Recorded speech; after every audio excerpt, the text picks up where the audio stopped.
Well, Nick, I appreciate you being here, man. It has been a long time coming. For those that do not know, this is Nick Flamini. That's right. You got Okay. it. Okay. Awesome. Awesome. And we had the pleasure of connecting. I guess I had the pleasure of connecting with him when he was a coach at GymLaunch, which is a program that I joined about a year ago. Now, I definitely want to touch on some of that, but I would like to kind of start with first and foremost, elevator pitch for you, not at your current role, previous role, or the role before that. Who is Nick Flamini?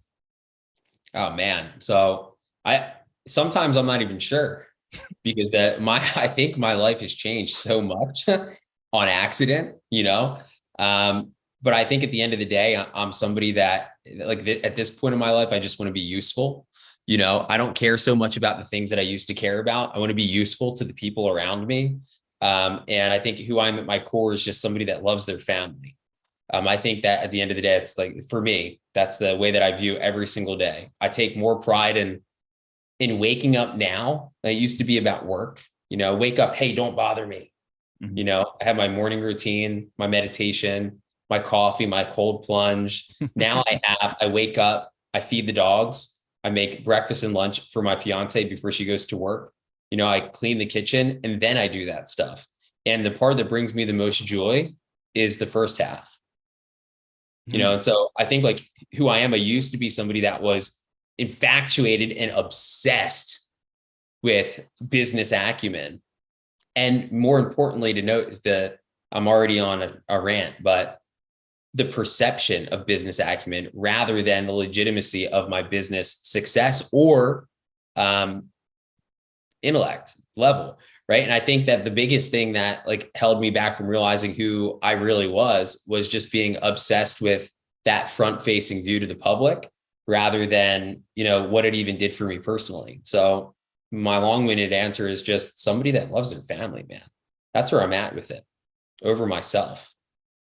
Well, that's a beautiful answer and not the answer that I was expecting. How did there become distance though between who you are and the front facing, or who your identity is, or who your character is in the front facing? I think it's different for everyone. So sometimes when I give this answer now, I think the immediate perception is, oh, well, maybe he's hating on people that are killing it or hating on advice or hating on, and it's not it. I think that the sad thing is that most people that are saying that or agreeing with, standard business philosophy or protocol on social media, that sort of thing, they're probably not truly happy either, but they can't give up the status or the obsessive nature that we have to just be attended to by strangers. And I think what happens is like, once you recognize that none of that matters, it's just truthful. And so like, to me, like I understood that none of that really gave me satisfaction. It gave me credibility. But where I needed the most credibility was within the people that actually gave a shit about me. Because at the end of the day, you will build credibility to the people around you that you don't know, and they'll turn their back, right? That's just true. But the people that won't turn their back are your real friends and family. Professional relationships, I think, are good. But that's the thing. It has to be a professional relationship. Like you and I, we have a professional relationship. And I think that holds like a certain level of trust and relationship that we've had. We're able to stay connected and shoot back positivity. And when you send me a message and you say, hey, Nick, like what you just posted means a lot. It's like, that's the side of me that's like, I want to put content out.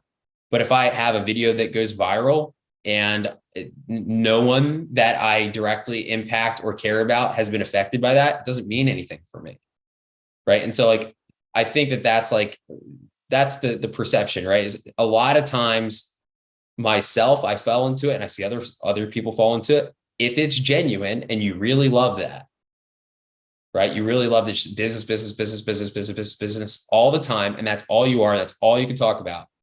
Then that's good if you really love it. But I think that most people like to talk about it like they love it and that they don't really love it. And that because of the social pressure that we have to be more successful than ever at a younger age, people are collapsing to that stigma in order to maintain a persona that is totally fictitious.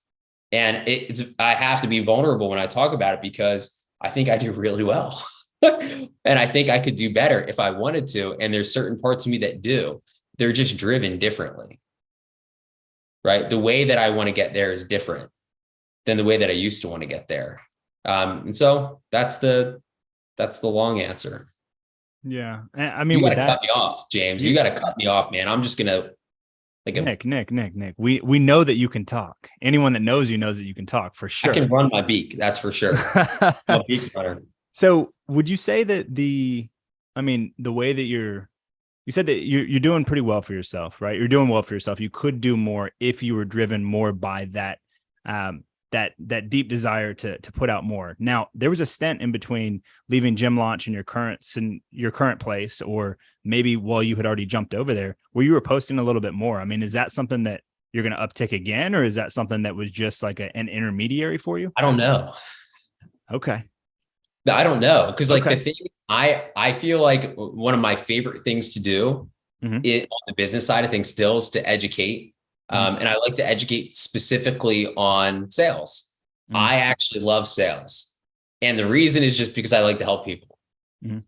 That's really it. You know, whether it's helping another business owner, right? Like yourself, like our relationship at GymLaunch, what's the best way that I can help a business owner help more people?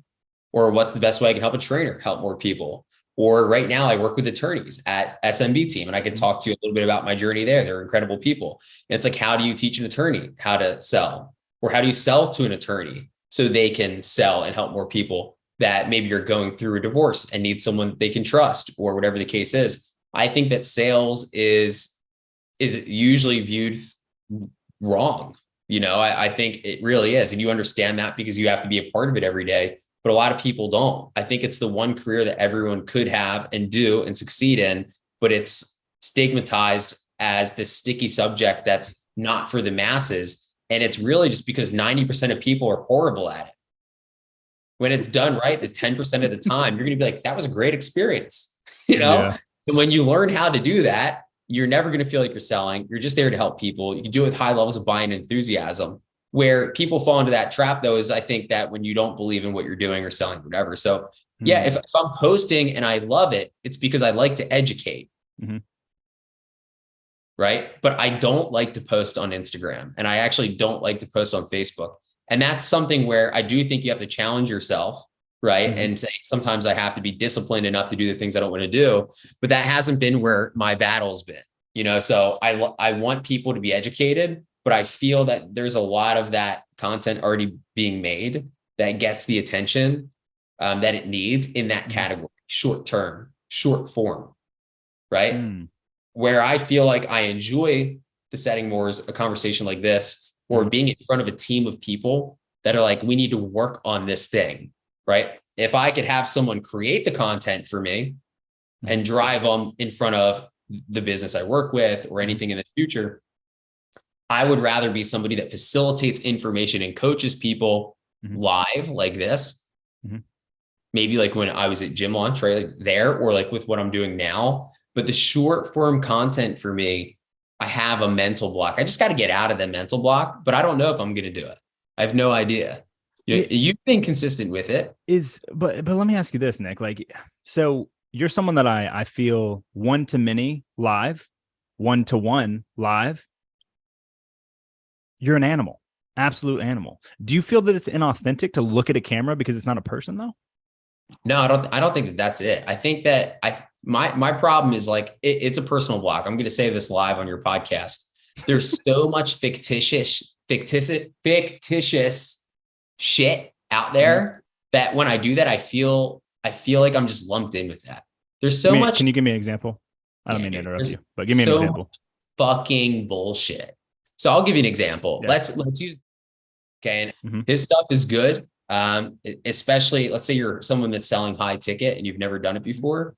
The thing that's an issue is ethics around marketing and sales is going to be a growing thing. And let me first give you some backstory around where I'm going with this. Because here's the issue with social media and business and where people think that they need to be successful or what success is dictated as. So let's take any online guru in the space. It could be like, Hormozy is a great example. And I actually think that he's becoming the outlier. I got to give him tons of credit. He was successful. I think he's starting to actually understand I think he's really starting to understand business now. Before, making a lot of money isn't understanding business. I think he's actually understanding business. And when you look at the largest companies in the world, or if you look at all the influencers that make a couple $1 million, right? Like 40 million, 100 million, they're and this is what is not talked about, such a small fraction of successful businesses that have zero presence on social media, that have zero presence in regards to like gimmicky marketing tricks. And so to think that that's the only way to do it, that's closed-minded, right? Now, do I acknowledge that some of these tactics are ethical and make sense and you should follow them, and that none of it's bad, like it's all bad? It's not all bad. There's a lot of things that are great in these programs. But let me give you an example. Recently posted why he gave up alcohol. I don't know if you've seen this. Now, maybe he'll stumble along this podcast and react to it, or maybe I'll just tag him in all of the short form content. Maybe he can blow me up and I can get a lot of heat from this, and that would be awesome. I'd be cool with that. Here's the thing, and like it's all coming from good intention. So anything that's taken the wrong way, you're not listening, right? And so this is what I have to say about it, is that if he really has a drinking problem, then it makes total sense and he should have stopped drinking years ago. My fear, it's not an accusation, but my fear is that it's just a fucking gimmick to allow people to think that he's out hustling other people that are in his craft. And so you see this thing that happens even within the guru space, even though they're all being consulted by like one or two of the same people. They're all following the same scripts. They're all marketing exactly the same, right? But they all, like, if one of them says one thing, they all do the rest. Right? If I'm not drinking anymore because it's gonna ruin my focus and the millions of dollars that I missed, right? And I'm an alcoholic and I should stop, then you should. And I think that like he should be rewarded for beating something that was destroying his life.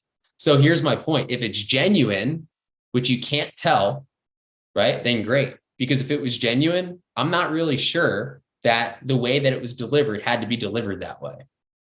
Because the entertainment value, okay, is not necessarily persuasive in the light of positivity. Because the reality of the situation is that like alcohol itself is just a tool. And I'm not an advocate for alcohol, which is interesting because I told you the other day I was opening a brewery with my fiance. It's really her brewery. You know, I plan on being employed, forever, I think, but I'm guiding her through the project, and, we're going to be married. So essentially we're in the venture together. And so, there could be some confirmation bias there, but I think what's really interesting about it is that I didn't drink a sip of alcohol until last year. And so my perspective on it is a little bit different than somebody that drinks a lot and then stops. I didn't drink a lot because I saw what it did to people. And I was obsessed with the fact that if you want to be successful, I'm not going to waste a second drinking a drop of alcohol. I think that that's a lie. I think if you have a problem and it's serious and it's genuinely negatively affecting your ability to be healthy and perform, you should stop and you should seek serious help. But what I've realized is that in the right setting and with the right people, having a beer or drinking a glass of whiskey is not going to be the reason that anything holds you back. And when you preach it as if that needs to be done, and if you don't do it, you won't be successful, that's a marketing gimmick. The implications and underlying psychological messaging that's being sent, not directly to persuade people to not have to do that, is inauthentic. And so when you have serious topics being delivered in possible ways that convey low levels of authenticity, how can you trust somebody when they are authentic? And the easiest way to understand this is the story that people heard when they're like 3 or 4. It's like the boy who cried wolf, right? It's like eventually you're not going to believe them. The wolf is outside. The wolf is outside. There's no wolf. And then the wolf is outside and the little kid can't be saved because nobody believes them. So it's you walk a fine line when you talk about somebody like that, because it's just an example. Like I said, if someone has a serious problem, and I'm never going to advocate or push anyone to have even a single beer. Like I said, I went 30 years, not a drop of alcohol on my tongue. And now on the weekend, I have a glass of bourbon, just one. I don't have four. I don't get drunk, just one. And I get relaxed and I have a good time. And I sit by the fire with friends out in my backyard, and it's a beautiful thing. And so I think that, like, if you're doing it for you, that's good. The issue is, I don't believe that. Yeah. But I mean, isn't that kind of the same thing with everything? Like, if you want to be keto for you, be keto. If you want to be vegan for you, be vegan. If you want to read the Bible every day for you, read the Bible every day. If you want to not do any of that stuff, don't do any of that stuff. But is it someone pushing you to do it, or is it? The thing is, you don't want to ever take advice from someone that has a motive of not trying to genuinely help you. If they're just doing it because they think it's a good lead magnet, then what are they going to lie to you about when situations are critical?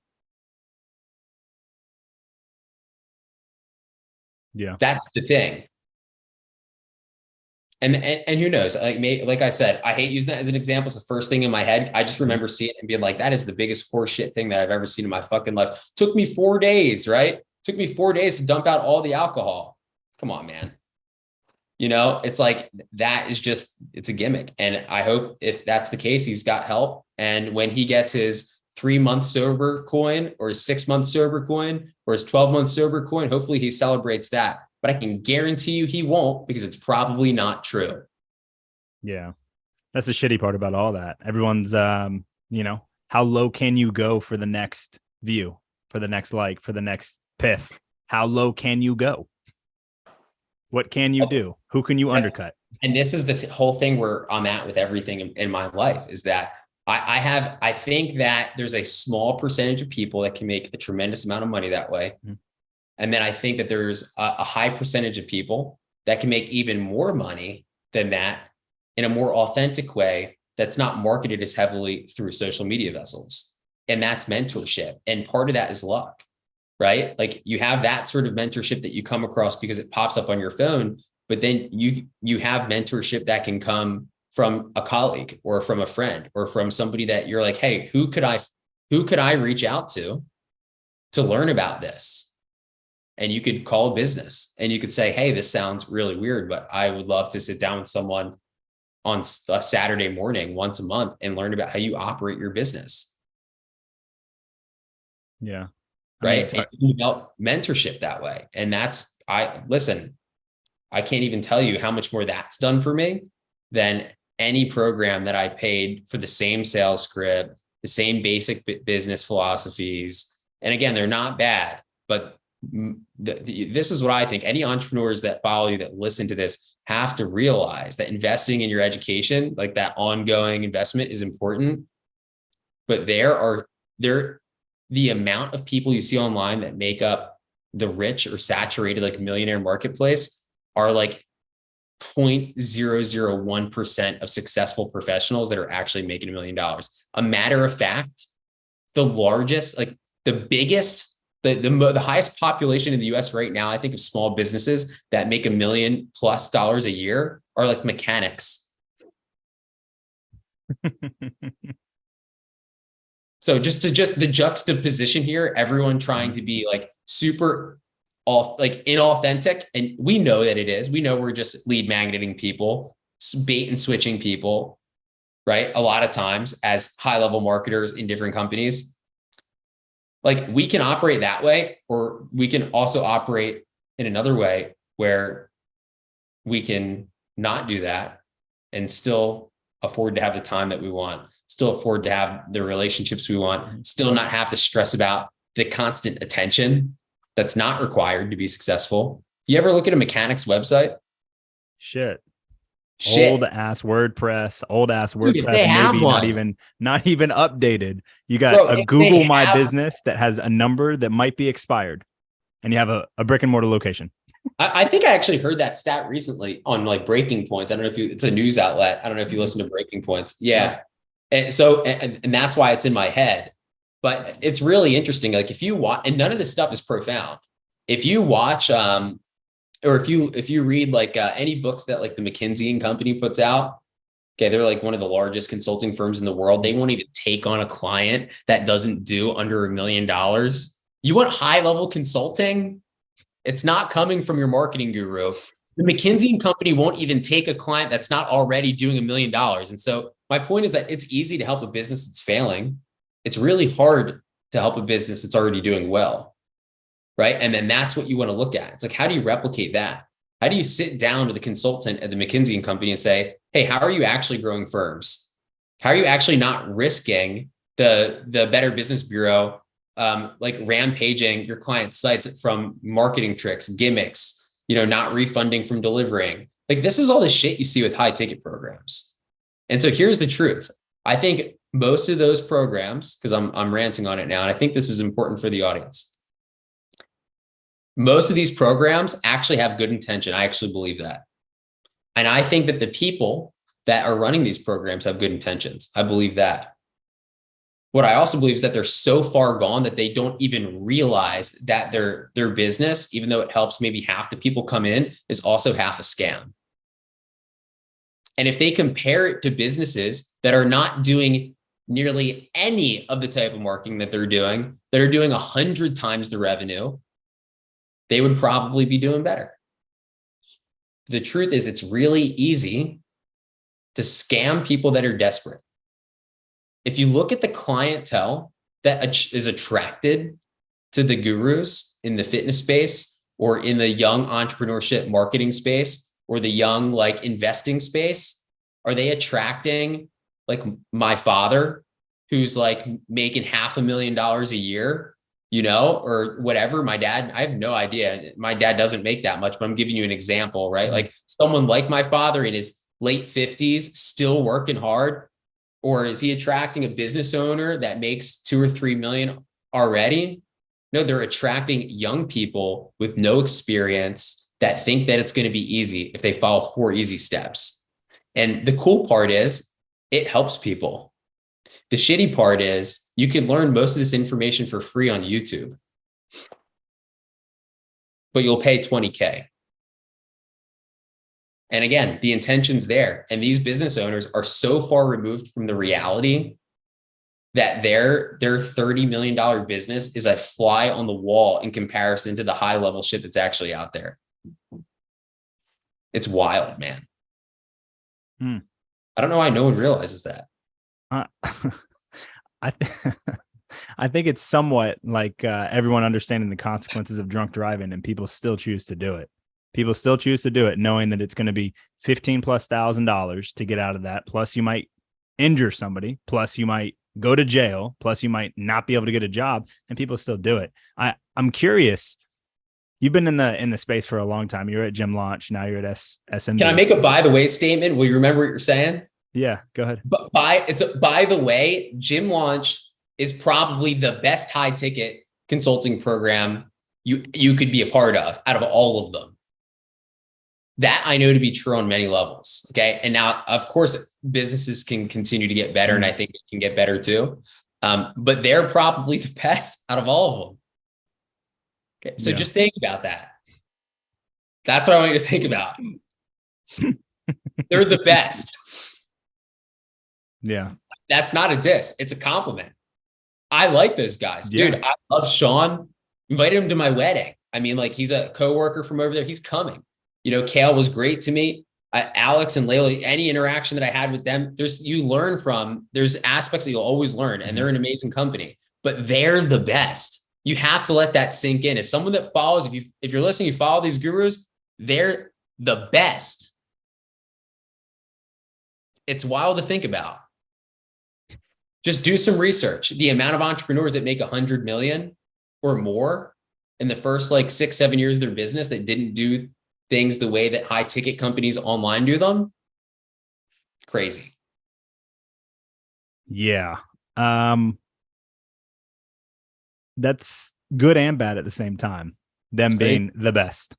And I think a lot of the people at GymLaunch are wonderful, right? A lot of the coaches are great. That's where I met you. I do have a question as far as programs in general, and you don't have to call out any one specific program, but just overall, man. You're talking about gimmicky marketing, bait and switch, unethical nonsense, selling the vacation to people that can't even pay their rent yet are going to try to keep their business open without having any understanding of business and literally got into this because they thought it would be easy.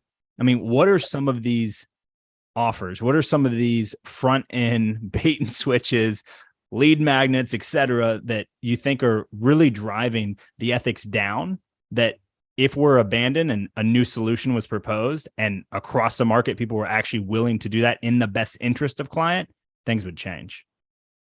Man, that is a loaded question. The first thing it's pointed intentionally, for sure.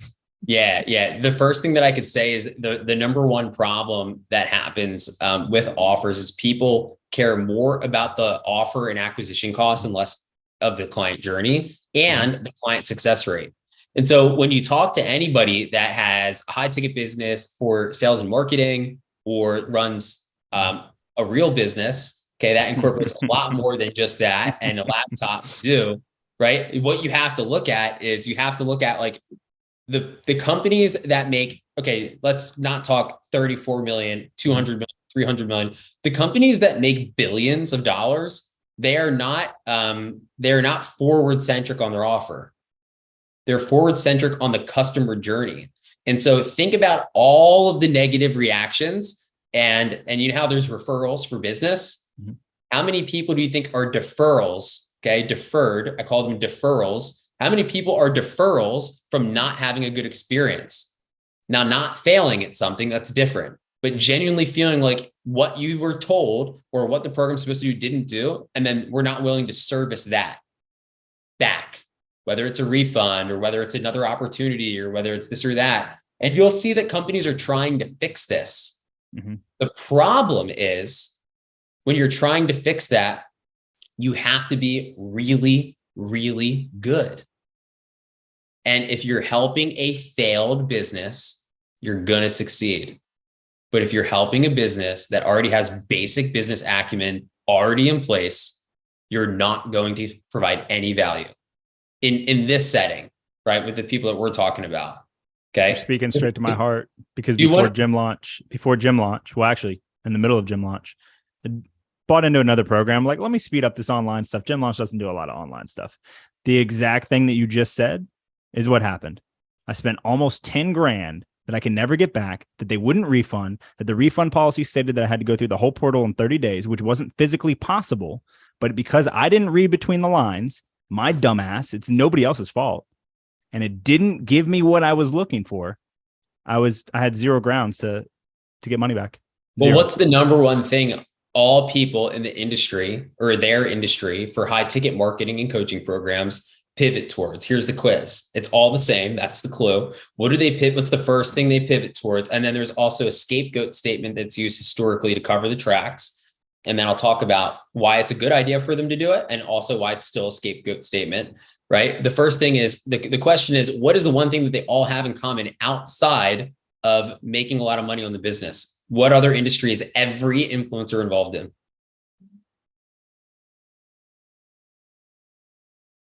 I can't even think of one that doesn't also do this. What else are they in? Yeah, just take a wild guess. I mean, they're all in the affiliate game. They're all in Warmer. You what? Warmer.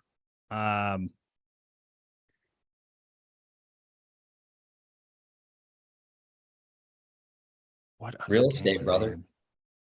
They're all in real estate. Oh. Because what's the first thing that you have to do? You need to put your cash away. Okay. And here's why. If you don't put your cash away into a hard asset and the business suffers, you're okay. And that's smart. And I actually advise everybody to do that has a disposable income. So it's like, oh, well, then is the action wrong? No, the action isn't wrong. But the problem is these people do that prior to reinvesting in the business to make it better because they don't know how to make it better. If they did, they would take that same money and reinvest it back into the business. And so if you hit $50 million, which is literally dog shit for a business that's been operating for 10 years, okay, I'm not talking profitability and taking home 50 million. I'm talking 50 million in revenue is literal dog shit. Okay. If you're doing that, and then the first thing you do is buy 4 mansions and in 2 different countries, it's because you don't know how to reinvest into your business. You don't know how to pivot. I hate that statement. but you don't know how to make the changes that are necessary in order to be successful. Right?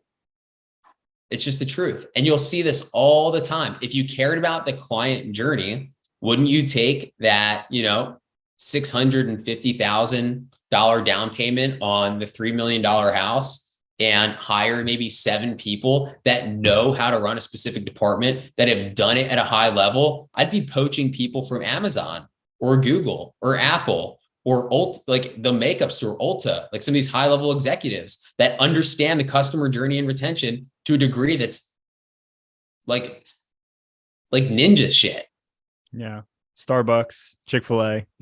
Yeah. LTV is ridiculous. It's ridiculous. And like this is good for employee retention, which limits the amount of money that you have to spend on the long run. Like people actually having mentors in the business, like actually there as managers, giving you information that's real. Like, here's the easiest thing to do, right?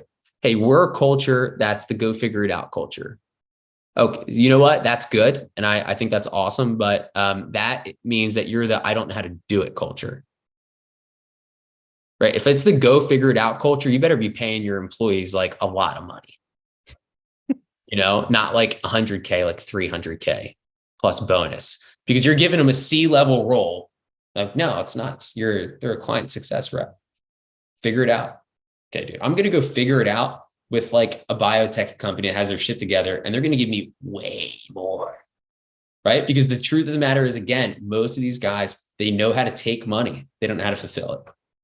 And I can guarantee you that if they were investigated, like all companies that usually you see, if you Google big company financial scandal, I'm sure it comes up for most companies. But I'm not saying every company is totally ethical. But my point is, like, if you think that some of these larger companies that got hit, right, with not scams, but like just scandals and where money's going and that sort of thing, like executives hiding cash, you don't think these guys you think they're being truthful about the numbers?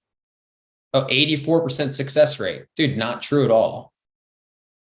You know how many, and this is just hard evidence that it's hard to prove when you don't have access to someone's books, because they can do whatever they want to their books. You got to keep that in mind. Literally whatever they want, right? To the public, not to the accounting, but to the public. I've been a part of programs where almost every single person's had a shitty experience. And then like those same people are like, oh yeah, we helped 92%. The fact that you're allowed to lie in marketing should be against the law. You should not be able to make a claim. And people say, oh, well, it is. That's called false advertising. Well, where are the false advertising police? They don't exist. So it's not false advertising, right? If Tesla did it, yeah, they get in trouble. Like, you're buying a flying car. Nope, it actually flies. And then you purchase it and it's false advertising. You got to bring it back. They get in trouble. But when you're like a real legitimate business, the point is that it's really hard to false advertise because it's so obvious. Like when everything's cryptic, it's really easy to like not fulfill, right? Not focus on the client journey and sell the dream. If I told anyone, right, if I started a consulting firm tomorrow, which I'm not going to do, but if I did that and I ran ads and it was just for general business, and I looked some, 22-year-old in the face and I said, if you were serious about growing your firm and your family and being a millionaire by age 24 in 2 years, you would do this. And if not, you're just a loser. I'd sign everyone up. Maybe I wouldn't say it like that. And then I could pocket the 20K. I can open a Google Doc and write an SOP, right? like this is the way that these businesses operate. Dude, it's crazy that, and at the point where I can't believe people fall for it, but I can, because there's always a business for suckers. And that's my point. It's not that these businesses don't help people, because they do. And I actually think they believe that, but their businesses run off of suckers. I've been a sucker. It's cool. It probably won't be the last time. Same. But the reality, it's all good, man. Like, we're all going to make mistakes. We're all going to trust people. You're going to, not even professionally, personally, we're all going to get played. It's like a part of life, dude. It's cool. But what we have to realize is that the digital marketing space, the reason I don't like posting, I feel sticky. right? I feel like I post and I make the video and I'm like, oh, that one was pretty good. But then I just feel sticky. And then when I post a picture of my dog, I feel really pure. It's like, it just has something to do with like the people that it makes me feel like I'm lumped into that have lied direct, even when I did well, lying directly to my face, right? Like people that I really liked that I thought were my friends. And it's happened all throughout my career. It'll continue to happen. But, I want to do, and maybe I've done it to people on accident. So this is what I'm saying. It's not always intentional. It's that it's like a mind parasite. I think that people just get infected with this belief system. And that's what's so strong about belief, right? Is that people get sold because the people selling it really believe it. And then the people that are believing it are really trying to execute it. And the reason they get salty, and you see like all these Better Business Bureau reviews on literally almost all these guys' sites, which is why they're changing their domains constantly, is because a lot of it doesn't work. And these people are just, they put all their faith in maybe their last dollar. And that one success story that's like great for like 10 years is like, that's what's juicing people up to try this thing. It's just wild, man. I don't know. I'm getting crazy.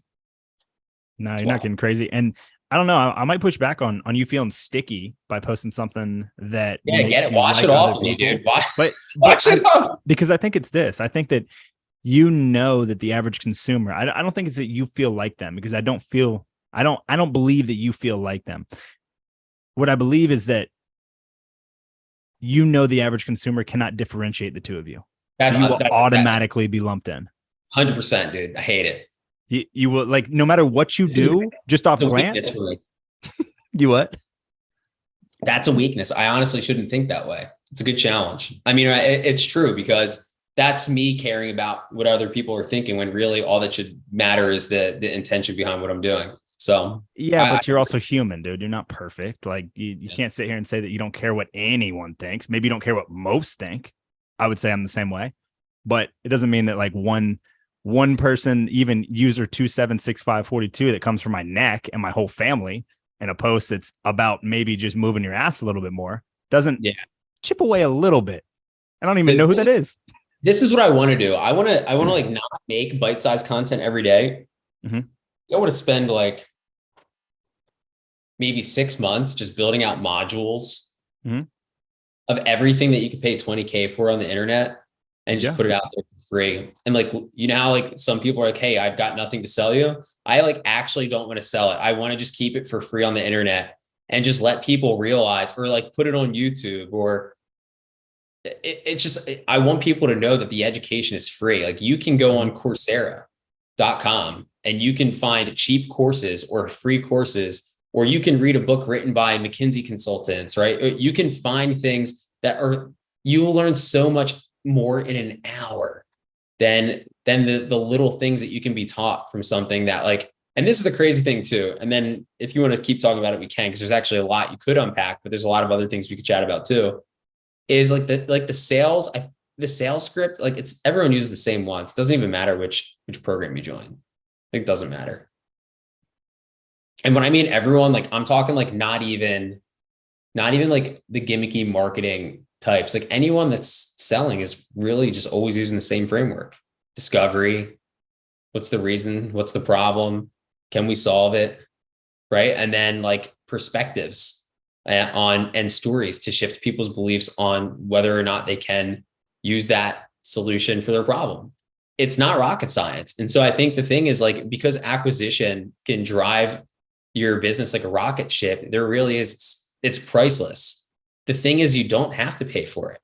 And so if you're like, hey, if you put 20K in and you made 100K in your business, is it worth it? The answer is yeah. The issue is that people don't actually realize that you can learn and practice all these skills for absolutely nothing. And if I could do anything from a content standpoint, that's what I'd want to do. So why haven't you? I'm just bitching, dude. Yeah, I mean, you can bitch, but we're about actionable insights here. We're about like you are one of the best people that I've ever met at sales, and so I'm very, very confused why there's not more of you talking on the internet. So funny, dude. I appreciate that. I don't know. Well, maybe I'm not blowing smoke. I really don't need to fucking compliment you. Like you already got enough confidence. You're fine. right? You are one of the best people that I've ever met at sales. So I'm just curious, like if that is, there's no ulterior motive and it's more altruistic, why are you not doing it, Nick?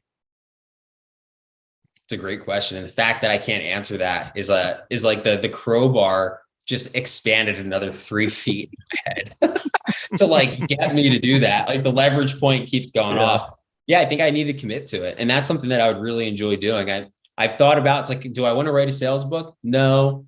I don't know if I'm like into that, if I want to go down that route. But I think that like the courses and the content on YouTube that could be accessible to everyone, just like that's spiritually for me would be fulfilling, just to have people be able to gain high level business insights or sales insights, because I'm not just an expert like on business. I'm still learning like everyone, but I would consider myself an expert in sales. And so in terms of like teachable content, I would maybe throw nuggets in of like basic business acumen of things to help your client journey and some financial stuff and like taxes, like all the basic things that people still need information from. But high level stuff, I would probably just focus on sales strategies, value over, client journey, that sort of thing, and how to position things properly. Because there's a lot, like really it's endless.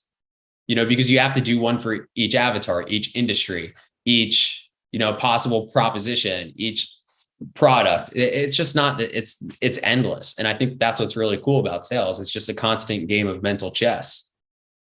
Yeah. And I mean, you just gave an elaborate explanation of sales. And I do think that you are at the level of mastery of sales where you could speak on it and people would be forced to take you seriously because you know what you're talking about. But I'm curious if that is the case, but also it is the case that sales is not rocket science, then why do so many people suck at it? I think it's comfort and belief. Hmm. You want to believe what you're selling, right? Mm-hmm. Sometimes people just can't.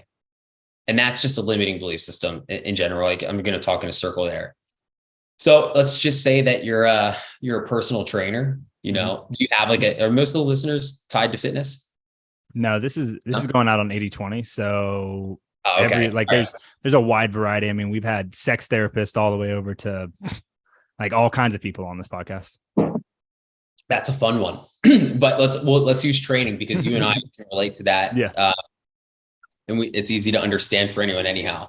If you're a personal trainer and you want to help more people, if that could be a driving reason that you want to be a trainer. Mm-hmm. So, man, I love fitness. Mm-hmm. Man, I love, my buddies always ask me, my girlfriends always ask me like how to work out, how to do this. I want to be a fitness trainer. This is like 80% of how the journey happens for people, right? They get into it in high school or college. You're an athlete. They would help people. And then they don't realize that the best way to help people is to have hard conversations. Because it's easy when people are asking for free advice, but it's not easy when people don't want to put the effort in, when they don't want to make lifestyle changes, when they don't want to do whatever that is required in order to achieve that thing. And especially when it involves money. And so you put a trainer in an environment that makes them uncomfortable. Well, I want to help them, but they can't afford it. Well, they can't afford not to do it. In some cases, right? It's not always true, but they can't afford. What if they can't afford not to do it? And so what happens is like with good intention, you can have somebody that wants to help and wants to sell. The reason that they're bad at it is because as bad as they want to help, as much as they believe that they can help, they don't believe that hard conversations are what actually change people's lives. They don't believe that challenging them on their financial situation is ethical. Because it's the way they're thinking about it. I would hate if somebody dug into my finances. You're just asking questions. So are you doing it to get the sale? Because it's actually proven that people that do it just to get the sale have lower conversion rates, which is why I always stay in my lane and only sell the things that I really think are going to help people. And I only allow people to enroll into things that I actually believe is going to help them. And inadvertently, I've always been number 1 or 2 in any sales position or like locality of anything I've ever done. There's a belief that just transcends. There's a feeling that the person you're speaking to gets. If you're like, hey, well, let me ask you, like, is it really just financial? Like, do you mind if I ask you what's going on? versus like, hey, well, let me ask you this. How much do you spend at the movies? How much you spend on alcohol? How much you spend? Like, you don't want to interrogate people. So it's about intention. And then after they tell you about their financial situation, you say, hey, have you ever budgeted for your health? This is the number one thing that we teach you in our coaching program, because we realize I knew that you were going to say you never budgeted for your health, because guess what? No one really does. And if you did, I'd say, you don't need me. You already know. And they laugh. It's like, listen, this is super expensive, but I really believe that we're going to help people. It's the only reason I'm here. And I know that it could be tough. However, what's the cost of you not moving forward with this? Mm-hmm. Have you ever looked at it that way? Well, no, you're right. I just don't think I could spend it. It's like a car payment. Hey, well, a car is not going to give you 10 years on your life. I'm telling you the things that are hard. I'm laughing because it makes me uncomfortable, but I have a responsibility. I tell people all the time, I have a fiduciary responsibility to tell you the things that I don't even want to tell you, because it's my job. And like, some of the things that we're talking about are just not true. If you want this, you can have it. You just have to let me help you. And boom, right? They're going to sign up. It's not that easy. The thing is, though, the average trainer doesn't want to talk like that. Why? Mm-hmm. It's uncomfortable. They feel like they're pushing people. But what is not realized is that people need to be pushed, and not aggressively. They need to be pushed in a way that makes sense. And then when you sell properly, people gravitate towards that, because their mind is changing and it's shifting as you're going, right? If you never knew something before and then you learned it, it's like, oh, wow, I can't believe I never knew that. That could be anything. Science lesson, right? A documentary on anything. It's like, wow, now I know that. How business works, really? It could be on anything. So what you have to do is you have to get really good at teaching people. And that's just good questions. Have you ever considered what happened if you didn't do this? How long have you tried this? So we know historically it's really tough. So it's not that we have a secret exercise, because we don't. The reason that you need to do this is because the information that you share with me proves that there's a good chance that you're going to have a hard time being consistent. If I can help you with that one thing, I think it can change your life forever. People don't want to talk that way. So the number one reason is they think they believe that they want to help. But what they actually want to do is they want to service. Trainers want to service. If you really want to help, you would treat every single person like it was your mother sitting across the table. And I still can't get them to work out every day. I'll tell you, the two people I can't sell are my parents. I don't care how good I am. That's just, there's something about that dynamic where they're like, they blow it off. But that's how you should treat it. And that's why when I teach sales, I always let everyone know, you need to talk to this person like it's your brother or your best friend. And if you're not willing to do that, then you're never going to help as many people as you could.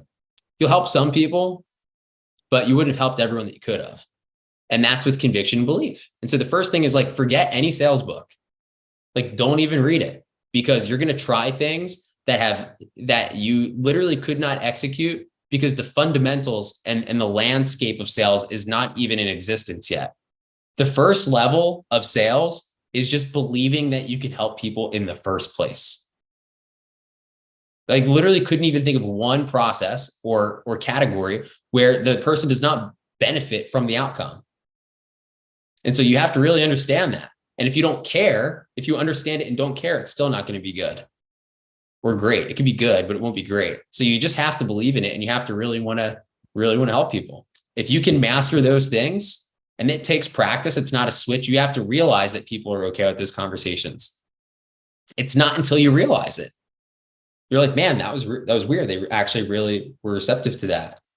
Well, instead of getting angry, they stood up and gave me a hug. Like, this is what would happen if I was selling training, these sort of things, right? And if you say the things that I would say without belief and with a clear vocal inflection intention that you really want to help them, it would be the opposite effect. I mean, that's the thing. You really have to go into things with the best intention. That's it. And belief. Those are the things that people are missing. Anyone else can do it. It's mathematical after that. It's just an equation. So got to give a damn about the person that's sitting across from you. Got to actually want the best for them, and then got to believe that you're in the business of actually helping them, and believe Yeah, that the product that you have can if actually you help don't them. genuinely give a damn, you can be good, but you won't be great. And even more importantly, you'll never be fulfilled. And so if it's not that you don't love sales and you don't love what you're servicing, find a different industry.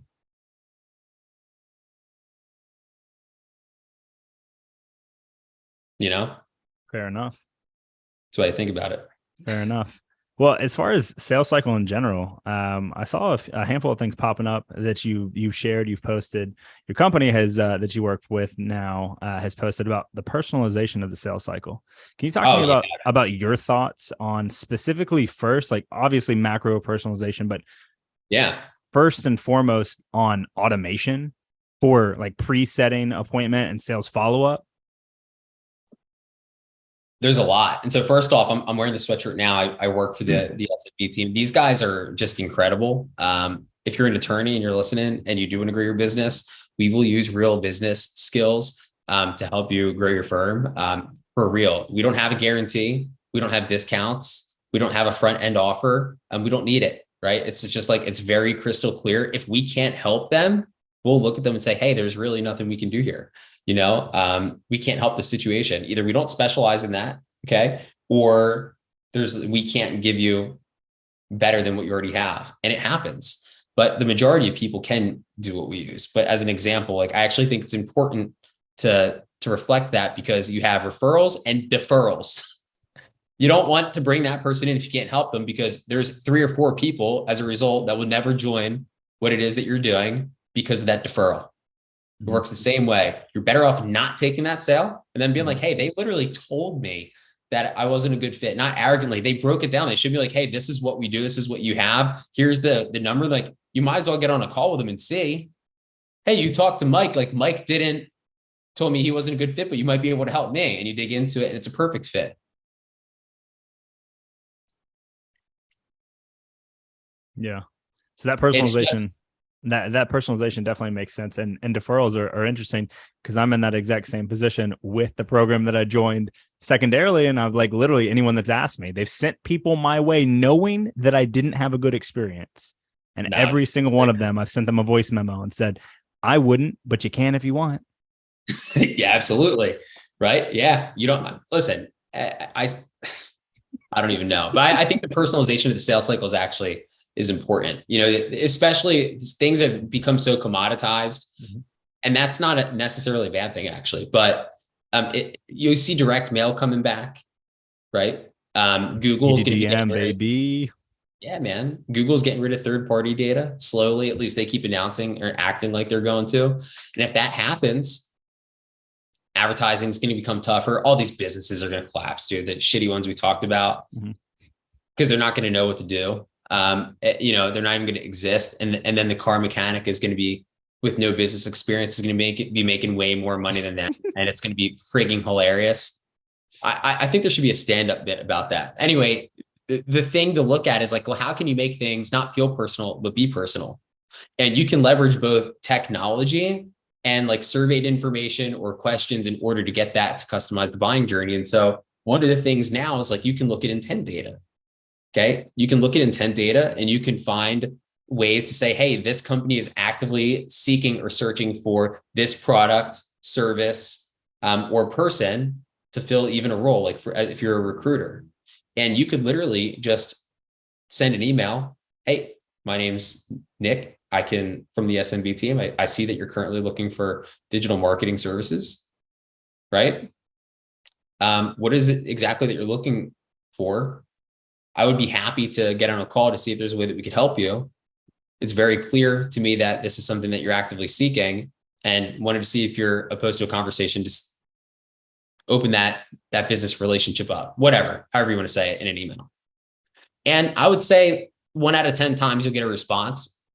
You're like, yeah, that'd be great. Right. And the reason it works is because it feels personal. And so instead of just like using marketing campaigns, there are tools where you can literally look at intent data and you can make the message super specific to the person. And there you can automate this, but you don't really need to, because the return on the investment with lower volume and effort, and time is money, is exponential in regards to like weeding through, just online garbage. I'm not saying if you're running ads to stop running ads, because that doesn't have to stop, but intent data can exponentially increase your return, right? So it's like, well, how do you gather that? There's a bunch of ways. There's websites that can provide intent data. You can put surveys out there. If you have a large enough base of people, you can do it through what is your client looking for the most? Like referrals can give you a sense of that, but intent data is really about like the signatures of search. And so that's what's really interesting. So let's use advertising as an example. If you have somebody that's searching for a 90-day transformation, you're not going to get intent data from that. And the reason is that what's available is you don't have like personal information available. It's only businesses. And that's just legality behind like privacy laws. So you can't leverage that in every business, but you can if you're, let's say, if I was GymLaunch, this is like a tip for them. If they're not doing this, they'll claim that they were doing it if they weren't, but they're probably not, is they can look at sites like ZoomInfo is a good one for anyone that's never used intent data. You can use ZoomInfo and you could find all of the high level health clubs as an example. Like you could see when Lifetime Athletic is looking for someone to design their website. It's like, oh, Lifetime Athletic is looking for digital marketing services. Don't they have someone internal? Well, who knows? They're searching for it. And so you could literally send them a postcard. Hey, this is my name. This is what we do. Let me know if you want to chat. And they're probably not going to respond to that. But then you could call them. Hey, I sent you guys a postcard intended for this person, like signed for this person. And on that card, I told them I was going to give them a call. And then you're going to have higher levels of buy-in from the gatekeeper to get through, because it's like, I wrote them a letter and I told them I was going to call today, right? They're going to put you through. You really did that. Hey, did you have a chance to see this thing? Yeah. What do you guys do exactly? Listen, we saw that you were looking for digital marketing. What is it exactly that you're looking for? Maybe we could set up a different conversation to really talk about this. And next thing you know, you're in the door with the largest health club, right? One of the largest health clubs in the country, setting up a call to just talk about how maybe you can help them with their digital marketing, all because you were able to target the intent. It's like super easy. And you didn't have to spend like, $40,000 on Facebook ads. But here's what's really interesting. If you are running ad campaigns, instead of having one ad, and this is what I was saying, like something like GymLaunch could really use, because like, let's say they've got the big box program, and then they have like for studios, right? If you look at intent, you can find all the studios that are looking for digital marketing. You can find all the health clubs that are looking for digital marketing. And instead of guessing with lookalike audiences and all this other stuff, you can place an ad that's specific to their search. So if a gym owner's like SEO, right? Oh, how to increase my SEO for a gym owner, they could immediately put an ad in front of that person that's just on SEO. And the reason that's more important than like a guarantee is because it feels specific to what they were looking for. And so that's your first ad, right? Your second ad, your third ad, you can go into all the stuff that you typically see. But the best way to customize the buyer journey right now is through surveying your current client base and intent data. And if you could figure out like, okay, I have all these law firms, but they're all searching different things. At the end of the day, we only sell one product. They're all going to buy the same product for the most part. It's versatile once you get in, but they're all going to buy one product. But if someone's searching for PPC, why am I going to let them see an ad talking about the right way to run Facebook ads? I'm not. It's a deterrent, even if it's the right thing. You've got to show people like if you walk into a store and someone says, hey, can I see that one over there? And you're like, no, you should see this one. You're immediately going to get turned off. What they're going to do is they're going to say, absolutely. And you're going to hold it. They're going to say, hey, if you're interested in that, how about I show you this one over here? And then you're more likely to make, and then you're going to say, well, what's the difference? Oh, let me explain. Right. And so like, it's a layup for Nick. Yeah. Yeah. Well, this is just the whole thing just boils back down to sales, right? Like you can't force a square peg into a round hole. And we do this all the time. And if you want to maximize your ROI on marketing, you should be using intent data at this point, especially as third-party data becomes more restrictive, and you see like all the privacy with iOS, and some people say it's legit, some people say it's not. It's definitely legit, but whether or not it affected the market as much is questionable. But things are going to continue. Like the space to make money in right now is privacy. So if you don't think that privacy is going to be commoditized and used in the capitalist society we have, you're wrong. Security and privacy is going to be $1 billion industry. It probably already is. I don't know where it's at, but it's only going to get higher and higher and higher and higher. And then what that does, it segments these platforms from being even larger individual businesses and platforms to use. So for example, if Apple no longer even lets you on an iPhone advertise on Facebook, just because it's Apple, you can't even download the Facebook app anymore. They just eliminated how effective Facebook ads are. But now you can run ads in the App Store. Now you can run ads on Apple Music. If people don't think that it's moving this way, it is. Yeah. Okay. It's 100% moving this way. And then when that information goes away and it's only subjective to which platform that you're on, are you going to subscribe to all the platforms that don't let you share and cross content and remarket? Because remarketing across all the platforms is like, this is what everyone does and it's smart. You should do it. But if you're relying on that now, don't. Look at intent data, customize the journey from the beginning, make intentional outreaches rather than volume of outreaches, right? That way you have higher levels of interest. Your sales process is more congruent, which means that you can actually help somebody that's looking for the service that you have without trying to force somebody that your service won't be good for in the first place. And then really focus that money that you made from that acquisition into the client journey. Right. To fix the thing that people are paying for, to make sure that people do not leave and it serves them highest. Yeah, there's no doubt, because the truth is that every business has a different problem, and all the basic business principles can fix or fine tune a lot of things. But if we're going to act like it's all the same, we always say, oh, there's no one, like these businesses are not all special. There's a degree of truth to that. But I think that it's an easy way for a business to say, we don't want to think through the problems that we don't understand how to fix. Smooth. That's what low level consulting is. Do you think a McKinsey and Company would ever think that way for a company that's making a minimum of $1 million a year to work with them? They say, no, we need to look at this like it is a special snowflake. We don't even take clients on. I mean, it's just a different way to think. And so we have to have this juxtaposition. I'm going back to the whole other topic, but intent data is the future. Yeah. And that might not be the future for long, but personalizing the journey right now will definitely maximize your return on ad spend, how easy the sale is. The sale will be easier. It makes your calling easier. It makes cold calling pleasurable. They're surprised that that they're asking for it. And some people even say, how did you know that? And you just say, I use this platform called ZoomInfo. It tells me that you're interested. I just tell them the truth. Yeah. And they're like, that's weird. My information's on there. Say, hey, don't kill the messenger. But listen, like, you want to hang up on me, or do you want to give me 5 seconds just to let you know why I'm calling? They're like, well, you're on the phone now. You just give them a 30-second pitch, set up another call, go into discovery. It makes it painless. And that's only a small percent of the time. But yeah, I think intent data and the personalization of the journey actually makes the sale more ethical in nature, because you're more attracted to the people that are looking for the thing that you do. And it's not deliberate, right? Because if you have a general marketing campaign and you get someone that's interested, well, of course, as a salesperson, you're incentivized to want to close them anyway. And so how do you eliminate that? Well, you want your salesperson to give 100% every time. So instead of forcing that square peg into a round hole, you need the marketing to be better.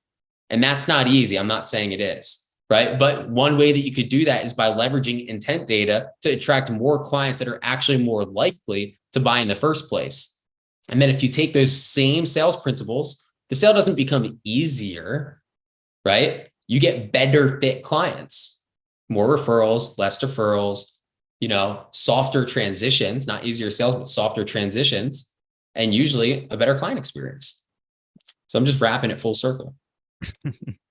But on the intent data, I mean, it's B2B, right? Based on the privacy laws. So how does someone that's B2B to C right? Like the end client for SMB or a gym owner or a small business mom and pop froyo shop down the road. Like, how do you use intent data outside of, outside of quizzing or surveying your client base? Like, how do you leverage that? Because I think a lot of people that are maybe listening to this, or even just what pops in my head immediately is how does that play for B2C companies?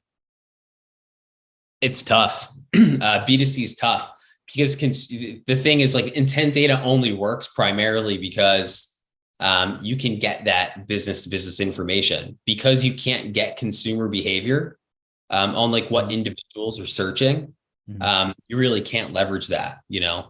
You have to just, I think the easier thing to do there is to look at market trends, or to just personalize the journey by asking people when they come to the store. So for example, if I owned a makeup shop, I use Ulta because actually anyone that's in business, you should seriously like understand the Ulta and Sephora model, because they've absolutely nailed giving back and the client journey. If you read, I think it's Never Lose Customer Again. It's a great book that actually gives the entry level explanation of the front side of this business. And I think it's Sephora that they use in that example. But any of these makeup companies, if you came to me, I said, oh, what do you usually like? Do you like this or that? And like, oh, I like to use this. Oh, cool. Let me show you where they're at. And they buy it. And then before they buy, hey, I'm going to do you a favor. I have a bunch of samples back here. Even though you said this is the one that you usually like, I want you to sample the other one to see if it works better. Who knows? Right. Or if they're not sure which one they want and they buy a different product. Hey, earlier you'd said that you were looking at that other makeup over here. Is that something, did you not want to pick any of that up? No, I think I'm going to wait. I'm not really sure. I've got stuff at home. Hey, well, let me do you a favor. Let me give you a sample of that since you're interested in it. Instead of just, you ever go to GNC as someone that lifts weights, you check out and they just throw samples in your bag. It's been a long time since I've been in a GNC. Well, they used to do that all the time, right? They used to just throw samples in there and be like, yeah, here's some samples. But what they should have done is they should have said, hey, you've got all these different things, right? The only thing you're missing is fish oil. Hey, hold on a second. I've got some samples back here and I happen to have fish oil. So I want you to try these. Or if they come in asking, hey, I don't know what to get. And you give them directions and they don't get that thing. Or if they want two things and it's expensive, it's like, it's kind of pricey, I got to choose the one they buy, give them a sample of the other one. Hey, you said you were also looking at that. Here's a sample. Like, the personalization is more important than anything, especially now. Like, if you can personalize anything to any degree, that's what you want to do. If you don't have that ability to give samples, create a meaningful interaction before they leave your storefront or off of your call or in your meeting. And then immediately, and I know a lot of people do this, just a reminder, this is more of a reminder than anything that's like going to be beneficial. Handwrite them a letter. Don't do it. Do not do it from one of those companies that like prints and it looks like it's handwritten. Just do it. Just write it. Your company's not big enough. Just handwrite it. When you are Sephora or Ulta, you can do it from an email. It can be super impersonal, even though you can make it seem like that's fine, but your company's still small. So just do it. That's going to give you more return than using, like, I don't know, whatever the softwares are. I don't even know some of those automated services these days. What are the e-card services? You got. I don't know about e-card, but you can use like ballpoint marketing where they'll like literally have a robot with a pen. That's what I'm talking about. Yeah. Don't do that. If you're Ulta or Sephora or Lifetime Athletic and you can't handwrite 40,000 cards to your client base, or 100,000 or 1 million, right? Like, that's genius. But other than that, you should just do it. And I would even film myself. Hey, this sounds really weird. Like, this is really weird that I'm doing this, but nowadays people have marketing that they have robots and then they send this out. I wanted to show you that I'm actually writing this for you. It sounds corny, but it's like, I really feel like that's like the way to do it. The more authentic you can be with the amount of shit that's out there and the more personalized it gets, the faster your business will scale. Yeah, but intent data B2C, I don't think that it's very useful, unfortunately. Sounds like you just said to get in a bigger opportunity, James. That's what I heard. Yeah. That's good. The opportunity is too small there, sir. Get into something where you can leverage that.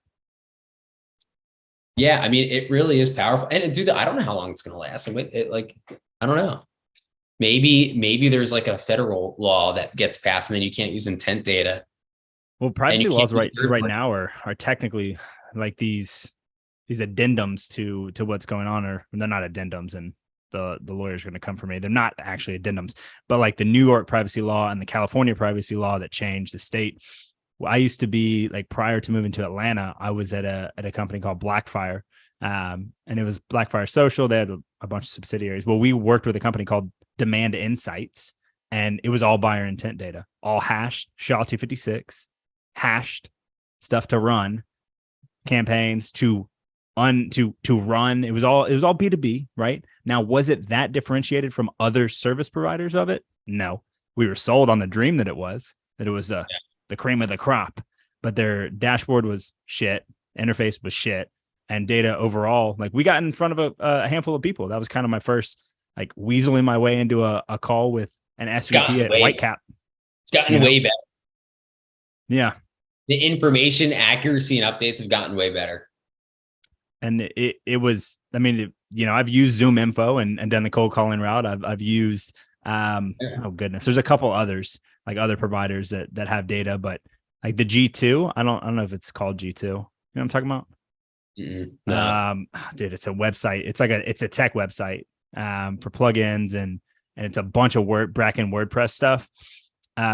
People that are using certain pixels and certain other things, they have buyer intent data around pixel usage on WordPress websites and what have you, that would signal that they're using certain CRMs or what have you.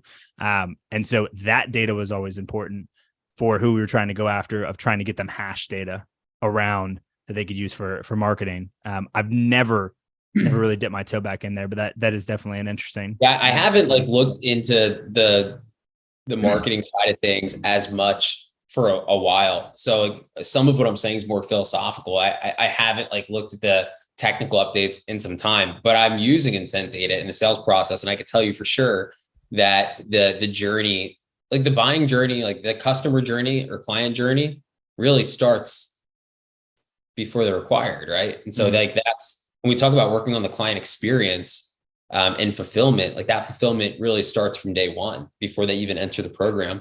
So I think my biggest takeaway from that is that intent data just makes life better for everyone. And I don't think it'll be around forever. I actually really don't. But I do think while it's there, it makes things easier. And I think it weeds a lot of people out that are not qualified. But if you could capitalize on the same volume of opportunity with people that are looking for your product, it's literally just better for everyone. Yeah, you do not annoy or hit up or communicate with people that don't want to be communicated with, that don't have any intent around even doing anything that you want to do. And then on the other side, you're literally catching people while they're in the middle of searching for things, looking for a solution, signaling to the world and everyone else that I'm trying to find a solution for this and I want to be done with it. And that's where awareness comes in, awareness campaigns, whether it's it is Facebook ads or YouTube ads, billboards, TV, just general awareness to get people interested, right? There's always going to be people that are not they're qualified, but they're not ready. And so branding is important. And that's the other thing is we used to think branding is not important. You can run the same ad as someone else. And it's this is how you know that you're just being completely fooled sometimes. Your brand matters. Dude, what if Nike and Adidas were just running the same shoe, right? It's no, dude, it's not. Yeah, you laugh, but this is the advice that's being given to people. Yeah. Everyone run the same front end offer. Everyone run the same ascension. Everyone run the same name on everything. Same creative, same copy. I don't. Yeah. And I think that once you have a really good product and a good sales team, I don't think you need an offer. Just diagnostic sell. Yeah. Diagnostic sale, I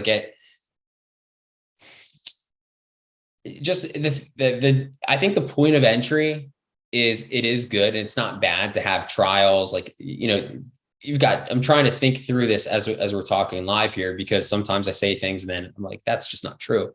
But you've got subscription services always have trials. but the reason that works at a high level is because the barrier of entry is already low. And then you find something that you like, or you don't watch it, and it's only a certain amount of months, so you don't cancel it. Like, this is just, everyone knows this already. It's not a secret. We're in like a subscription like world. This is just how it is right now. And it works for that same reason. But the problem is that if it doesn't work, you're not upset because of the cost. Or if something doesn't work that's super expensive, like, you do care. Right. And this is like where it goes back to that front end offer allows deferrals to come in because they feel like it's risk free when they could lose it all. That's the biggest freaking issue with offers that seem too good to be true. And it's not that they're not too good to be true for some people. It's that they provide, they could hurt the business, and it could hurt revenue because they think it's like, oh, let's just try it. And next thing you know, it's like, you didn't write this one thing or do this one step or didn't document this one thing. And then you're not going to get your money back, and you really weren't qualified in the first place. I just think that if you have a good sales process and somebody that's just like high level consultant on the front end of your product, you don't need an offer like that. You do not need a big offer. I'm not saying that it's wrong. I'm saying that you just don't need it. I'll give you an example. Like, our product is $80,000. There is no guarantee. Okay. There is no trial. Attorneys have horrible business acumen. These guys do not know how to run businesses. And instead of like, let's say like maybe a construction company, or like, I'm talking mom and pop style, not like massive ones that are like, that kill it from a business standpoint. Desperate trainers or gym owners, you could think of any industry. Attorneys argue for a living. Dude, some of them defend people for murder, which means like we have to be really good at like telling stories, breaking belief systems, persuading people. We're selling to those people that argue for a living without a front end offer, without a guarantee, without a trial, just as high as anyone else in the high ticket space. And our product works. And that's the main reason. The client journey and the fulfillment is absolutely incredible. We don't have deferrals, and we have high levels of trust. And when you can be transparent, right? And you can tell people that it's not the right fit and know that you're going to get more back from that. You know how like in ad spend, people are like, oh, you spend $1, you get 3. You spend $1, you get 8. You spend $10, you get 20. Like, it's like, oh, here's a return on your ROAS. Mm-hmm. What is your return on sending someone away because it's the right thing to do? I'd say it's like 1 to 1, not 1 to 3. You're not going to get 3 people from every person to say, hey, it's not a good fit, but you're going to get maybe not even 1 to 1. Maybe it's like for every 4 people you turn away, they're going to send someone your way. But it definitely happens. And what happens is that person that you didn't turn away that you should have, and they come in, instead of maybe them sending you someone, they're going to push people away. So it might stop 4 instead of 4 people that you turned away ethically brings 1. Now, every single one of those 4 that you would let in push 4 others away. And now you have 16 people that will never buy from you. It makes it too easy to put people into the journey that don't belong there. That's what I think about offers. It makes it too easy to put people into the journey that don't belong there. And if that's the case, what do you think about Alex's book, $100 Million Offers? I think it's awesome. Because like, here's the thing, there's a lot to learn from it. And I do think that in the right setting, you can apply that. It's that the trend of like, your business needs this is just totally false. It's like, here's the thing. It's easy for one person to sound really smart for 30 seconds. Anyone. I can just write a little clip. I can ask ChatGPT to write a little clip. I can give it to, like, I have a twin. I can give it to my twin brother, and he would sound as if he knows exactly what he's talking about when he doesn't in some of these categories. Because anyone can sound smart for 10 seconds. I could sound like an astrophysicist for 10 seconds. But could I hold a conversation with an astrophysicist? No. So it's really good to lie. Or easy to lie, not good. It's really easy to lie. It's really easy to sound good. That's what I meant, right? But the reality of the situation is like most of this information is just not accurate. Most of it's just bullshit. It's going to change, and that's the good thing. But if we put people in the right seat and in the industries where you don't need an offer, because Alex's book is awesome, there's no doubt. But here's the thing that people don't realize. It's nothing new. It's not new. He didn't create it. And he's actually, if you listen carefully, the first person to tell you that he didn't create any of this. He's actually transparent about that, but people just don't realize. And that's fine. He credits all kinds of people for all kinds of parts and pieces to everything that he says. This is why I'm saying it's from Dan Kennedy. This is from Russell. This is from this person. This is from Charlie. This is from he just pop. This is why I think in the high ticket space, Hormozi would go. The problem is I think he helps create some of the culture that sucks. Because of the volume that he puts out content with Caleb? No, I don't think it's volume. I just think that it's some of the stuff it can be misleading or not practical. Some of it is definitely just a bait and switch gimmick. But the thing with him is that he is putting out stuff that is real. And he is crediting the people that he gets the information from. He is actually putting in the work to continue to be better. If you look at Hormozi 3 years ago, or even last year, and now he just continues to get better and innovate. He's the innovator. And so I think his superpower was not figuring out how to grow gyms. You know how many consultants have businesses that you've never heard of that do the revenue GymLaunch was doing when I was there? A lot. For real. More than you would think. But you know how many people like him continue to lead and innovate in that space? Now, everyone in that space follows him. And that's why I think it's interesting. He's the superpower. He has a tremendous skill set. So I think his book is great. But I think the book is also out of context, in terms of everyone needs an offer. I'm not saying he's saying that. I think that a lot of young guys and girls that are in the entrepreneurial space think they read it and they have to do that. But it's just not true. I think that if you don't have a solid product, it's the worst thing you can do. You can't start a business and have a crazy offer. You're going to have a lot of people enroll. Your acquisition, your cash, it's we can always fix problems. No, you're going to burn. You're going to lose money. You're going to lose cash. And then you're not going to have more, to fix the problems. And this is true. And it's hard to be a small business. It's hard to be a startup. You don't want that. You need to have a product. It doesn't have to be perfect because the product won't be perfect. But you need to solve problems. You need to have good salespeople. And I think that if you lean on the offer, you probably don't have great salespeople, and that's an issue. You're just making it too easy. We arguably have one of the highest tickets on the online space that serves small businesses, right? We're not gonna consult Morgan & Morgan, because they're based in Atlanta, but they're one of the largest law firms in the country. They literally don't need us. They would never come to us,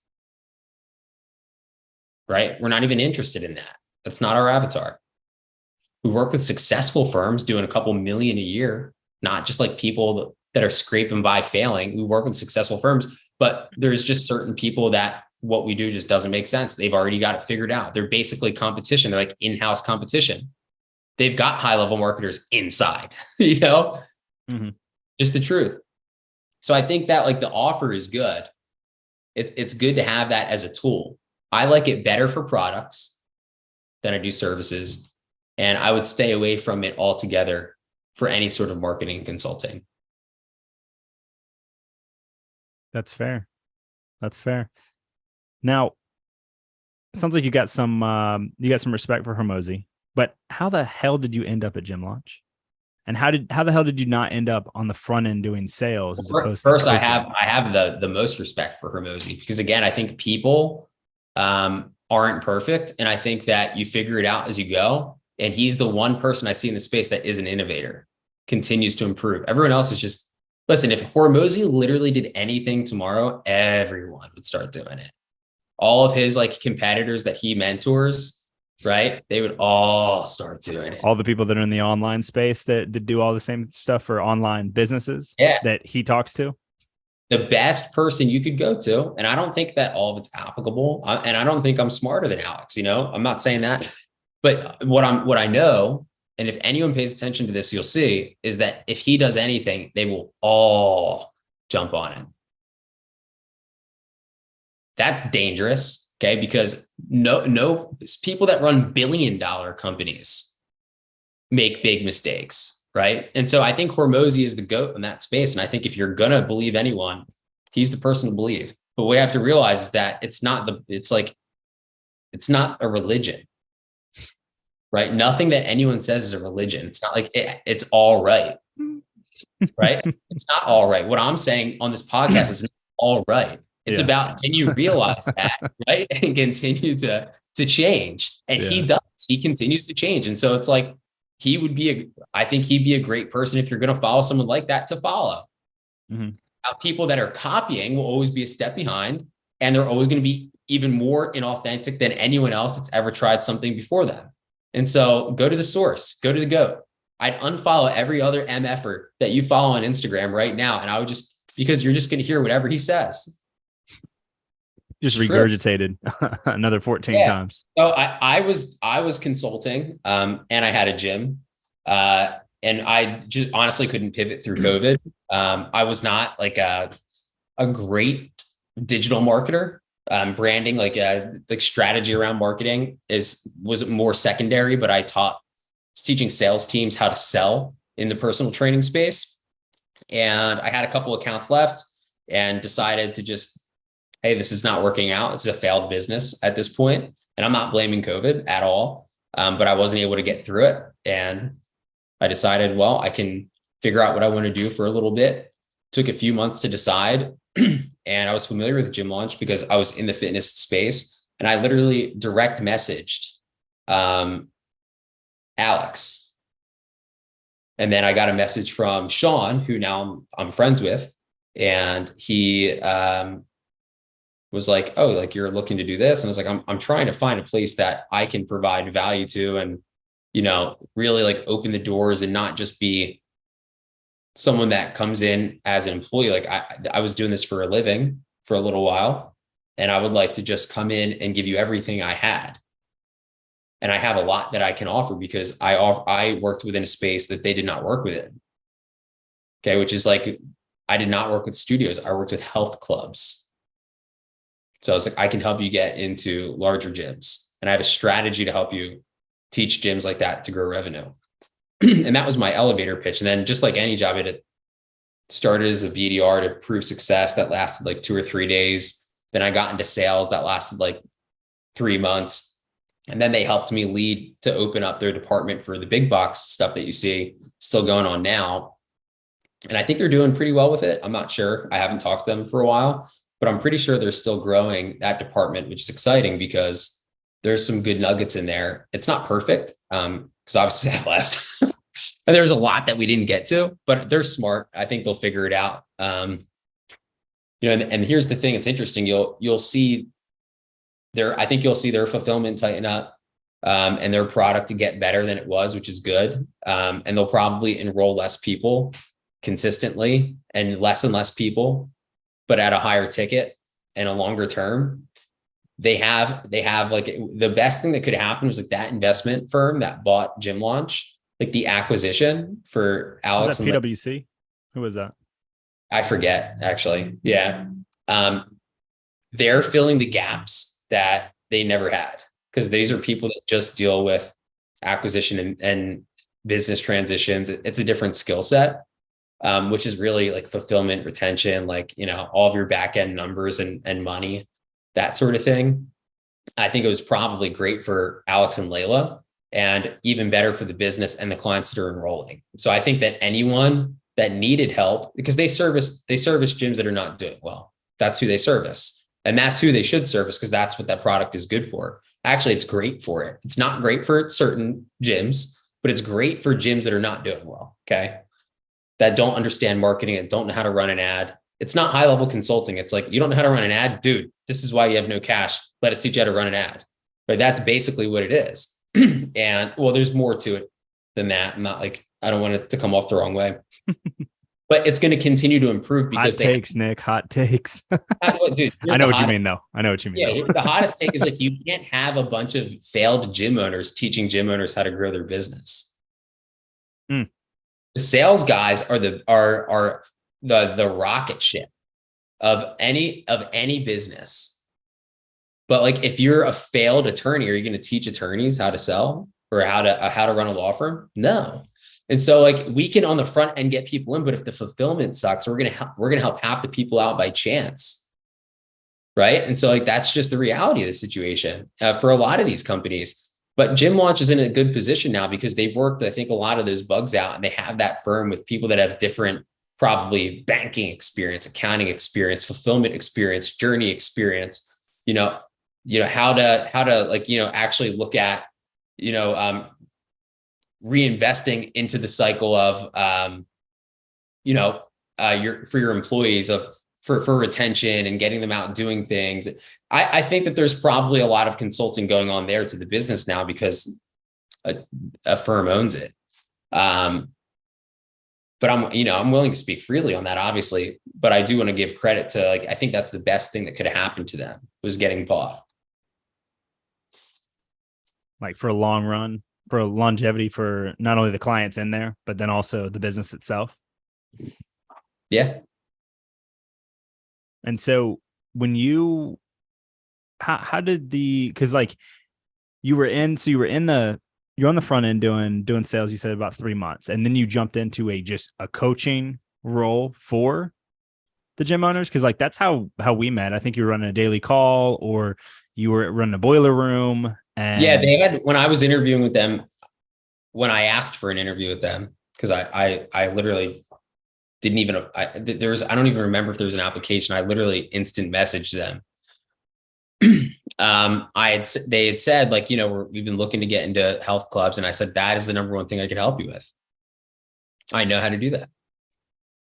And I think that was maybe attractive. So after I was selling, it wasn't long. I was not in that role for maybe more than a month and a half or 2 months. They're like, all right, we're ready. We're going to open up the big box program. What do we do? Go. And I started building out the framework, the modules, all that stuff. And it's certainly a team effort for sure. Some of it that I would recommend was not in there from like a scalability standpoint, and taking some of the personalization out of it for people. But I get it. You want everyone to be a square block, and that's just the way it is sometimes. So I don't think, hopefully that's not the lens anymore, but yeah, long story short. So I helped them with that. They put their twist on it, which was cool.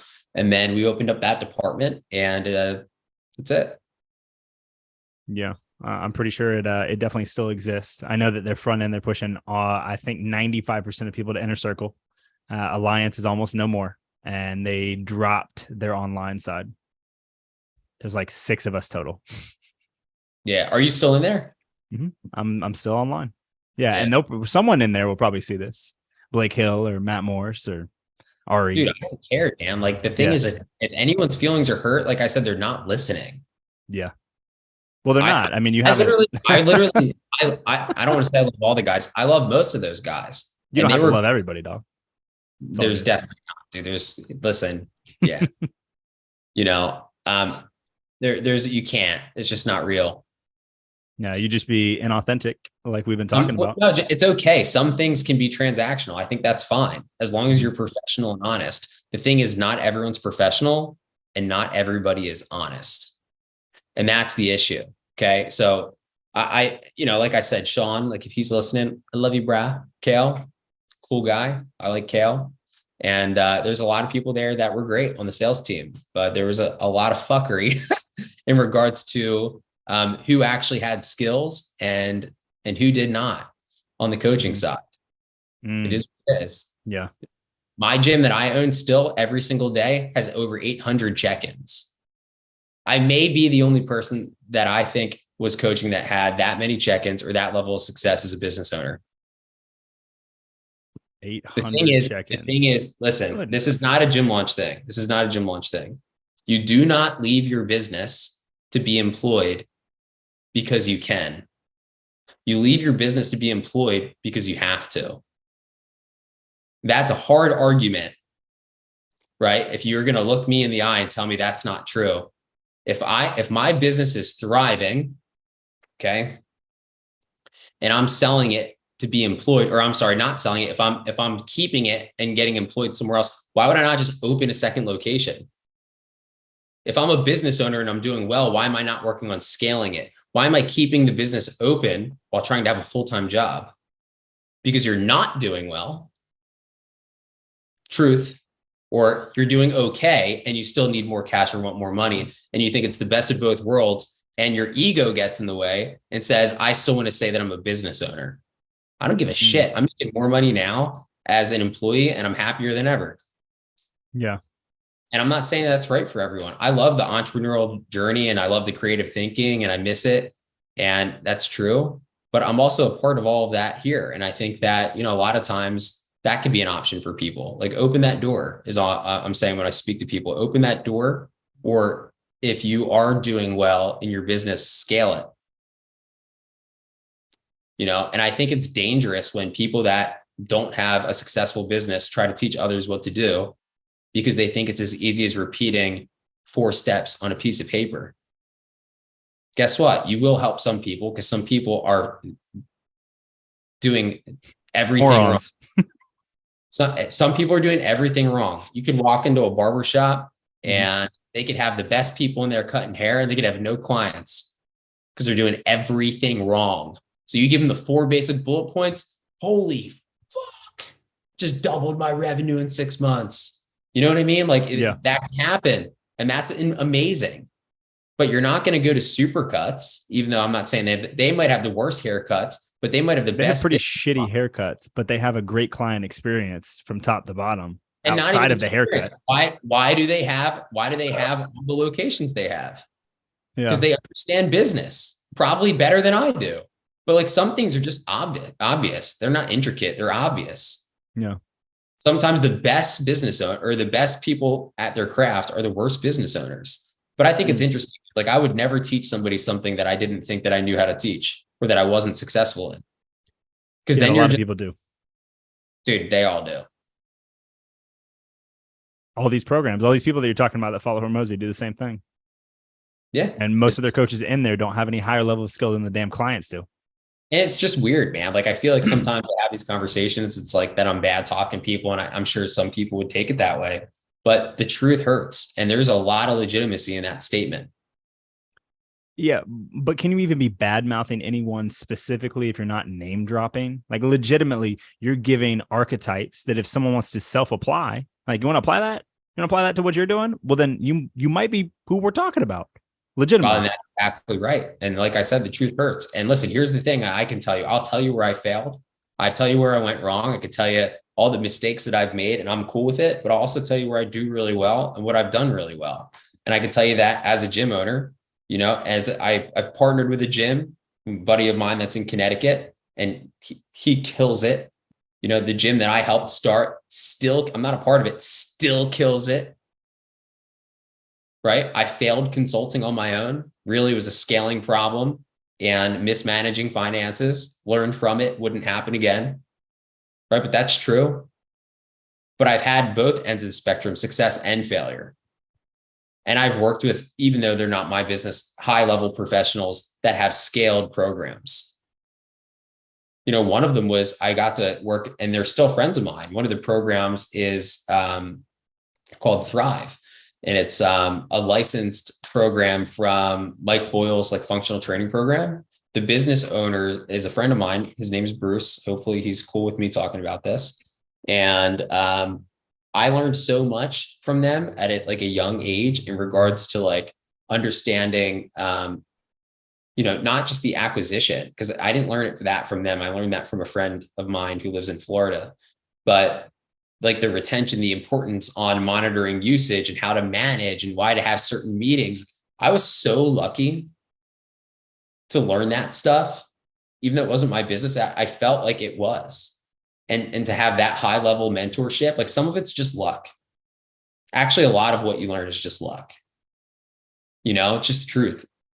But then again, dude, like you have to be willing to publicly say like I'd rather someone be like, dude, my business failed. And if I found this earlier in my career, I'd probably still be doing what I was doing. That's better than saying like, oh, we're all successful X, Y, and Z's. We all did the same thing. Yeah, it's crazy, dude. How'd you find the company that you work with right now? I applied on Indeed. Good. Hell yeah, dude. 100%. Yeah, that's a little bit less inspiring than you DMing Alex, but hey, it works. It's practical. I never had to apply to a job before. It was the first time. Wow. Were you nervous? Yeah, a little bit. Because it was just different. Out of pocket, different for you. Yeah, it was a weird experience. And the people that I work with they're incredible, dude. They really are. I mean, so I got lucky because I could have like maybe landed an interview somewhere else. Mm-hmm. And maybe I wouldn't have taken it. I mean, I ultimately just needed more money. Yeah. So it was for like my family, and mm-hmm. This is exactly what I told the guys at GymLaunch when I left. That was the only reason. Now whoever's in that role is probably doing well, hopefully, because the program's been launched for a while. But yeah, I had to leave. And I'm fortunate because I've learned a lot from these guys. Like, man, I think back and it's like, now that I've like learned what I did wrong with my consulting, if I applied what I learned now, I'd probably do twice as good as I did. And if something happened, because that was my big problem, how to handle things when they go wrong. I just didn't know what to do. Mm-hmm. To be honest with you, I kind of gave up, which is like, well, how do you trust me now? Hopefully from me being honest, Yeah. I made a mistake. You weren't able to triage. You kind of just were like, shit. Yep. And I made some of the same mistakes other people, make, not wanting to invest more cash, not wanting to find a way to fund the business, not wanting to ask for help for perception. I did the exact same thing with photography and videography. The exact same thing. I mean, I even landed so far as to land the Olympics as a client. And I did work for the Olympics and I still gave up on the business because COVID hit and I got in over my head and couldn't figure it out. Dude, I beat myself up over it for a long time. And now I'm just like at peace with it. It's just one of those things where and this is like, you're like, oh, who's Nick Flamini in the beginning of the podcast? I think it's like who I am collectively by the people I'm surrounded with. When you remove yourself from that and you surround yourself with just good people and good family and good friends and and you're staying honest to the things and your beliefs will always change. And that's a good thing, I think, but staying honest to the people around you and the people you're trying to influence, that shit is priceless. There's just no gratification that you can get more than that. And it's okay to like have not done well in a business, and it's okay to still help people. But the thing is, it's not okay to continue to lie to acquire people through that vessel. It's just it's a not if when, mm-hmm. Like it's not if, it's when people get found out. Yeah. And businesses are like that too. Look at crypto. Come on, bro. FTX. Oh, buddy. Come on, bro. I mean, and here's the thing, like maybe the technology behind crypto and blockchain, that's all probably really going to be used in other ways and have like value on it. Maybe. I don't know enough about it. I'm just saying, maybe. But like, it just shows how easy it is to scam suckers, including myself. Yeah. You should name the title of this, Scamming Suckers. Should be the name of the podcast Scamming episode. Suckers. That's not a bad name, dude. I don't know. I think you've gotten better at marketing. Yeah. That's hilarious. Here's 3 easy ways you can scam a sucker with a really good front end offer and no fulfillment. That should be the name of the title. Now, dude, I'm being cynical now. Now I'm just being cynical. I think that, again, I think it's all with good intention. I just think people get caught into this rabbit hole, this vortex, this black hole. And with numbers, it's the herd mentality, which is a form of social consensus, right? In sales, you start to think things that are not okay are okay and normal. And that's what's happened with those businesses. So again, dude, I think a lot of people that are in all these businesses are good. I used Dan Henry as an example in the beginning. I'm sure he's a great dude, but I'm sure that he is not telling the truth about a lot of things all the time. Yeah. Do you think the same could be said for someone like Russell Brunson or Grant Cardone or someone else that's large? Do you think that it is more oftentimes than not the case? No, I don't think it's as often as not. But I think that the knots are still so frequent that they hold a lot of weight. And they're also maybe too large to just accidentally slip up. Like, this is intentional. So I think that there's a difference between like just being a good marketer, like baiting things, right? Like baiting it, like getting people interested, getting them closer and closer and closer and closer, talking about results that people have had, and then getting on a call with someone outside of your ads and still knowing that there's an issue, or knowing that you messed up on your side. If you're the consultant and you mess up, right? Like something's got to happen, right? Because they're paying for your advice. I think that that's where the issue is. And so it's like, there's no congruency between offer and repercussion. There's no accountability is what it sounds like for anybody. No, it's like a business is untouchable, right? It's like it's not true. It shouldn't be that way. At least I don't think, but Well, but I mean, let's take another example of someone that I am sure that you have some sort of background on as well. V-Shred. Yeah, I think he's disingenuous for sure. Ridiculously. I mean, has ripped off Jeff Cavalier at every chance that he's had. Yeah. And I might not be, out here wanting to play patty cake with Jeff Cavalier with Athlete X at all. There's some things I'm like, I'm good, dude. But what I also will not do is play Jeff Cavalier's video and do the exact same exercise with the exact same words, with the exact same tonality, and pass it off as my own. Yeah. Yeah, it's the same thing. I think that that Vince, right? Is that his name? I think so. Yeah. He's probably helped a bunch of people. It's true. But it just, how you got there matters, and people think it doesn't. Yeah. How you got there matters. If you don't think it matters, then, that's cool. But when I think about like the things that I do now that are successful, I feel more fulfilled about like how it was done than the job just being done. Like, I can get the job done, whatever the product is, just if you want it done, easy. Because I can omit information, right? Not lie, I can omit it. And then I'll lay in bed and be like, oh. Yeah. Right? Or I can just be a real animal and just be a problem solver and be totally transparent. That's harder. Yeah, definitely. But you can sleep at night. I can feel good, dude. The fulfillment's next level. Like, that's the thing. And I think that's interesting. You see a lot of people in the high ticket space just sacrificing personal relationships. That sucks. And I think any business owner gets caught into that, to be honest with you. Any. Yeah. When you say sacrificing, how are you defining sacrifice? You look at Steve Jobs, you see some of his final quotes. If he could trade it all in, this is not an exact quote, but basically he says, like, if he could go back, he wouldn't do it. It's not worth it. So like, I think that it probably was, but like, you can get to that level of success, is my belief, and feel really great. But you have to carve the time out and prioritize what's actually important to you. And so some people, I don't even think, care about the money in business. It's just a status thing. If you were just a faceless creature, right, that made millions of dollars and nobody knew, Would you care? Would I care So, about like the would you, biz? no, Or would would I you care about care? people? Would you care about having that much money?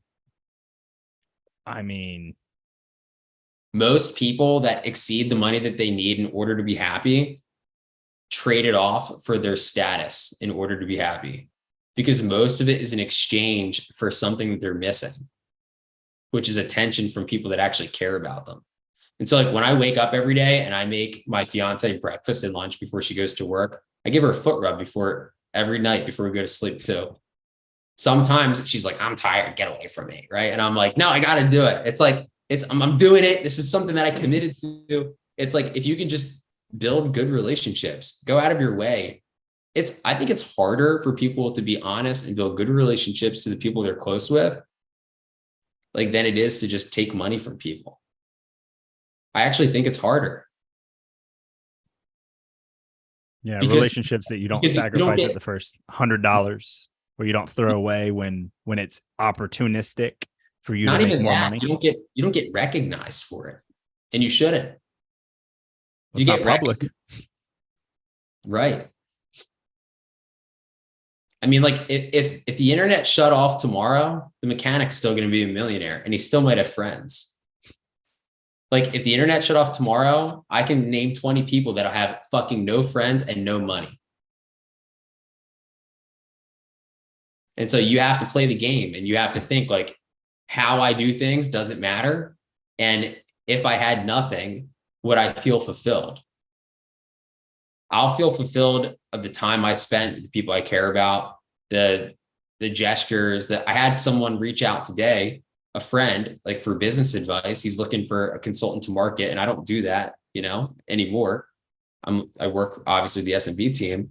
And I said, listen, dude, I will just look, I'll come over as a friend and I'll look at everything you need to do.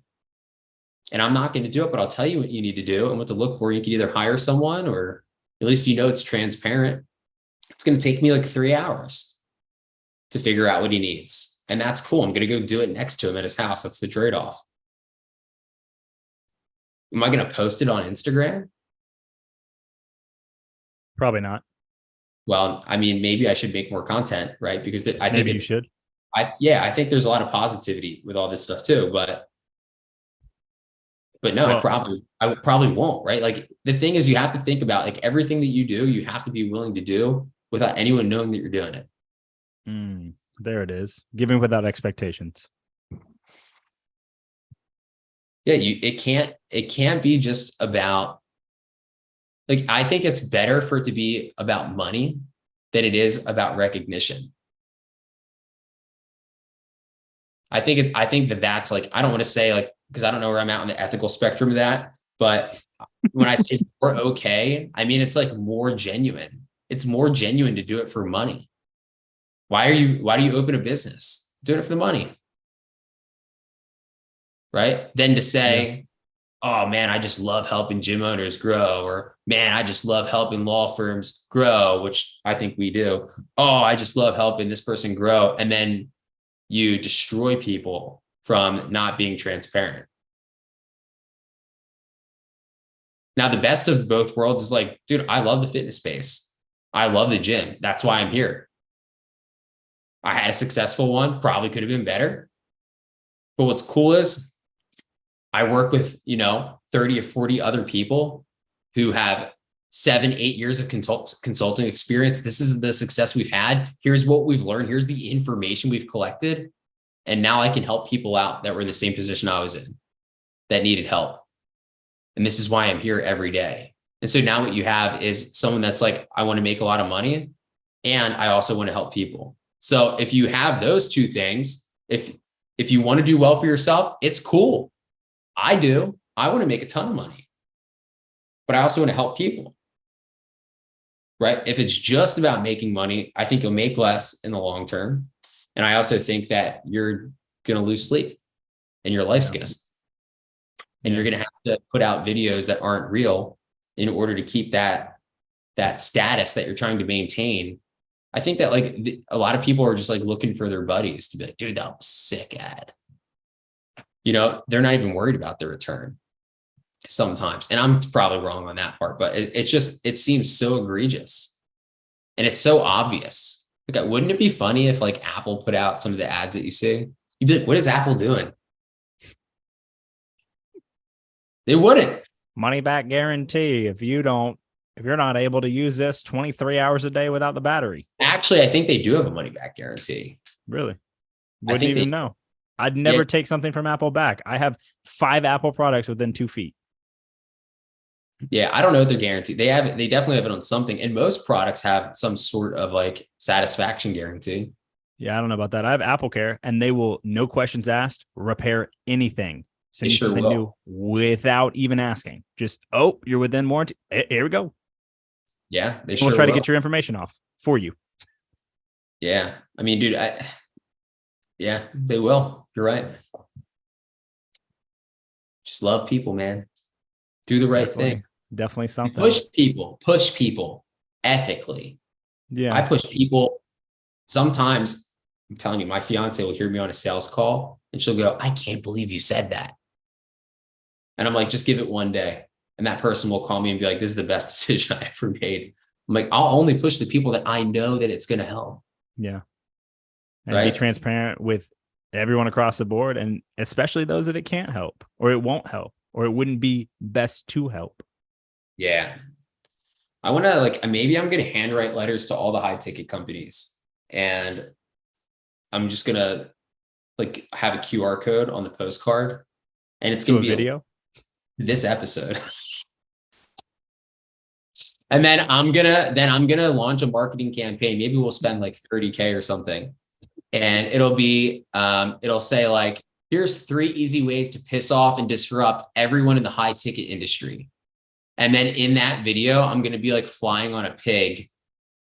And it's like, I'm going to be dropping rocks on like all the industries. It'll hit like a, beauty industry. It'll like hit like I'll just make this weird, funny video of me riding on a flying pig saying, you want a shitty animation with like your head like bouncing around. Yeah. You've got the image, right? And it's just gonna be like, hey, here's the top 3 ways you can disrupt the high ticket industry. Right. And then it's going to click the link below if you want to hear the episode. And I'm only going to actually send it to like everyone scamming people. Man. And then here's the cool thing. Hilarious. You want to know what the cool thing is? Here's the cool thing. Everyone would be super pissed, right? And be like, oh, I'm making more money. This loser doesn't know anything. And I guarantee you I'm far more fulfilled. That's what's interesting. And you probably are too. I think fulfillment needs to be the focus of business, not status. Yeah. I mean, I would say like status is not why I'm trying to be in a B2C industry, helping people not be fat, to be fair. Like, that's not why I'm here. Yeah. I'm not going to get it here anyways. Right. Yeah. No. Yeah. I think it's like, you ever read any of like Ryan Holiday's stuff? Mm-hmm. Yeah. Ego is the enemy. Mm-hmm. It's more like ego is the energy. that's like the book that would sell with this culture. Yeah. Energy. Nick, we have come up with so many ideas for things for you to do on the side under a pseudonym or on your public YouTube channel. Dude, and honestly, after this whole conversation, I just feel like I'm just like shit talking. I don't think that you're shit talking. I think that you're bringing to light. I mean, I'm not. It feels that way sometimes. Yeah. Yeah. Well, of course it does, because you're taking the spotlight away from these dudes' faces and you're turning it to the bullshit that they don't want anyone to see. And the whole industry, like the whole online guru space, is a part of it, and it's part of the problem. You know who I actually like a lot is Tony Robbins. I don't even listen. I would not have ever expected for you to say that. I've never listened to or read any of his books ever. Me neither. You want to know why I like him? Because he's a cult leader. Well, he definitely is like the biggest cult leader ever. There's no doubt about that. Like that dude is like, he's a life force, man. Like with that, isn't that the name of one of his books, Life Force, something like? Maybe it's in my head. He's got like 12 books, dude. He's got more than Cardone does, which is hard to do. Yeah.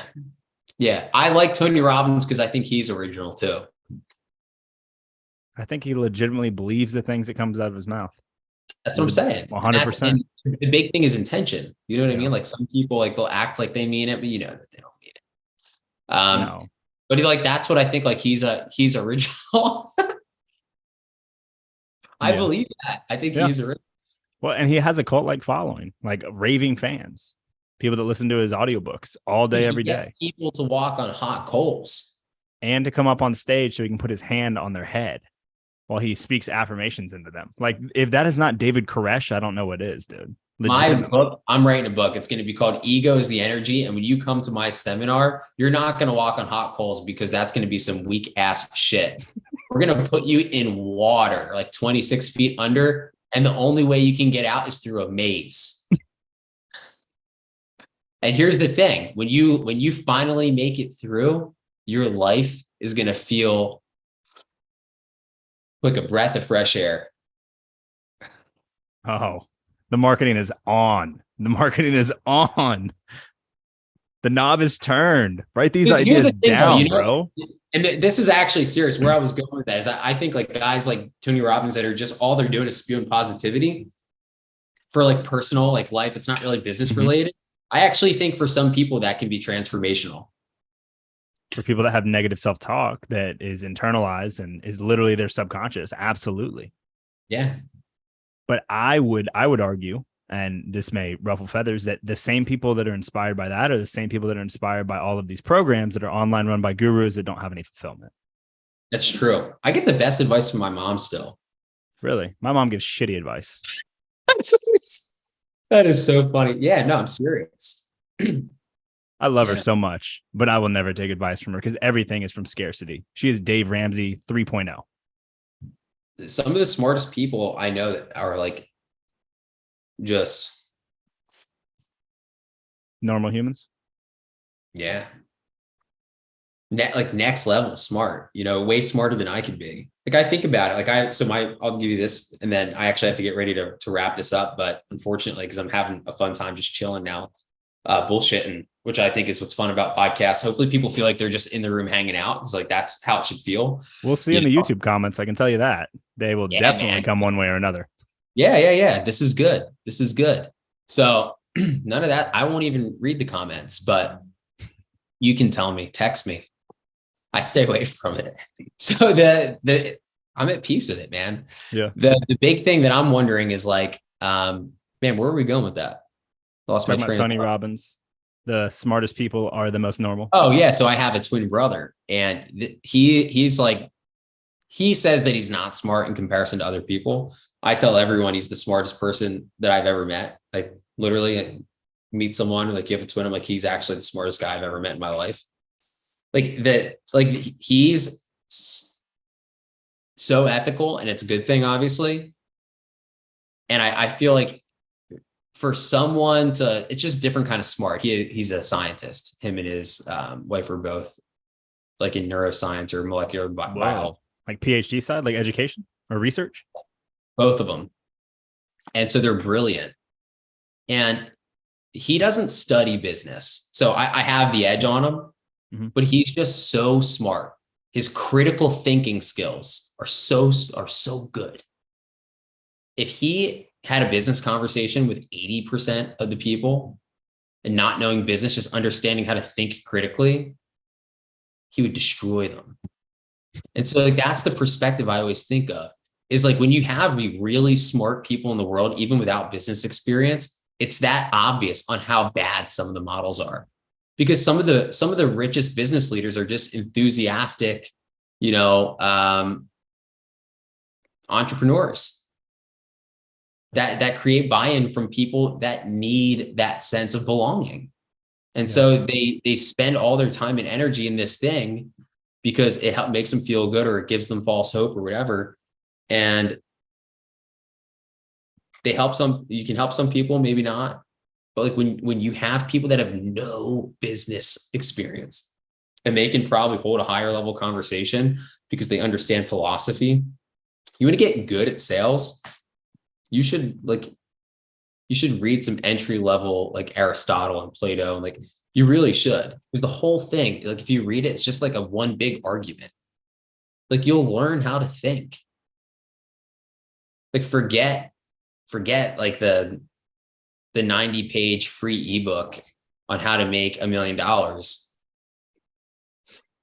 you should go read Aristotle. But I'm serious. Right. I have one over here. It's a collection of letters. So it's not like the full works. I'm looking at it. It's man, I can't even remember who wrote it. I haven't read Marcus Aurelius. No, it's like Meditations is good. I think everyone should. Yeah, that's not going to help you. Short read though. It's short. Yeah. But I think that, and that you're not going to learn how to like argue or sell or like persuade, understand other people's points of views. Like you will, if you read some of the early literature of like Plato or Aristotle or, there's Democritus or whatever. I can't pronounce it. They're all there in that same time period. Seneca. I'm looking at it. Can't see it, but Seneca has some really interesting stuff on life and death. And so the letters that are collected in this, it's called How to Die is the name of the book. Anyone that's like trying to connect with their mortality in terms of like anxiety and self-worth of like what it means to, basically exist. It's like pretty dark, but the reality of it becomes by the time you get done understanding the way that Seneca's thinking and writing about these things of survival and what it means to be alive, the writing is hyper positive. And of course, some of this is up for interpretation, but understanding like how to think through deeper things and understand perspectives and situations, like that's going to help you in business. And most people don't. They think it's as easy as ABC and they're following these really easy things. So when I first started in sales, I never even read a sales book.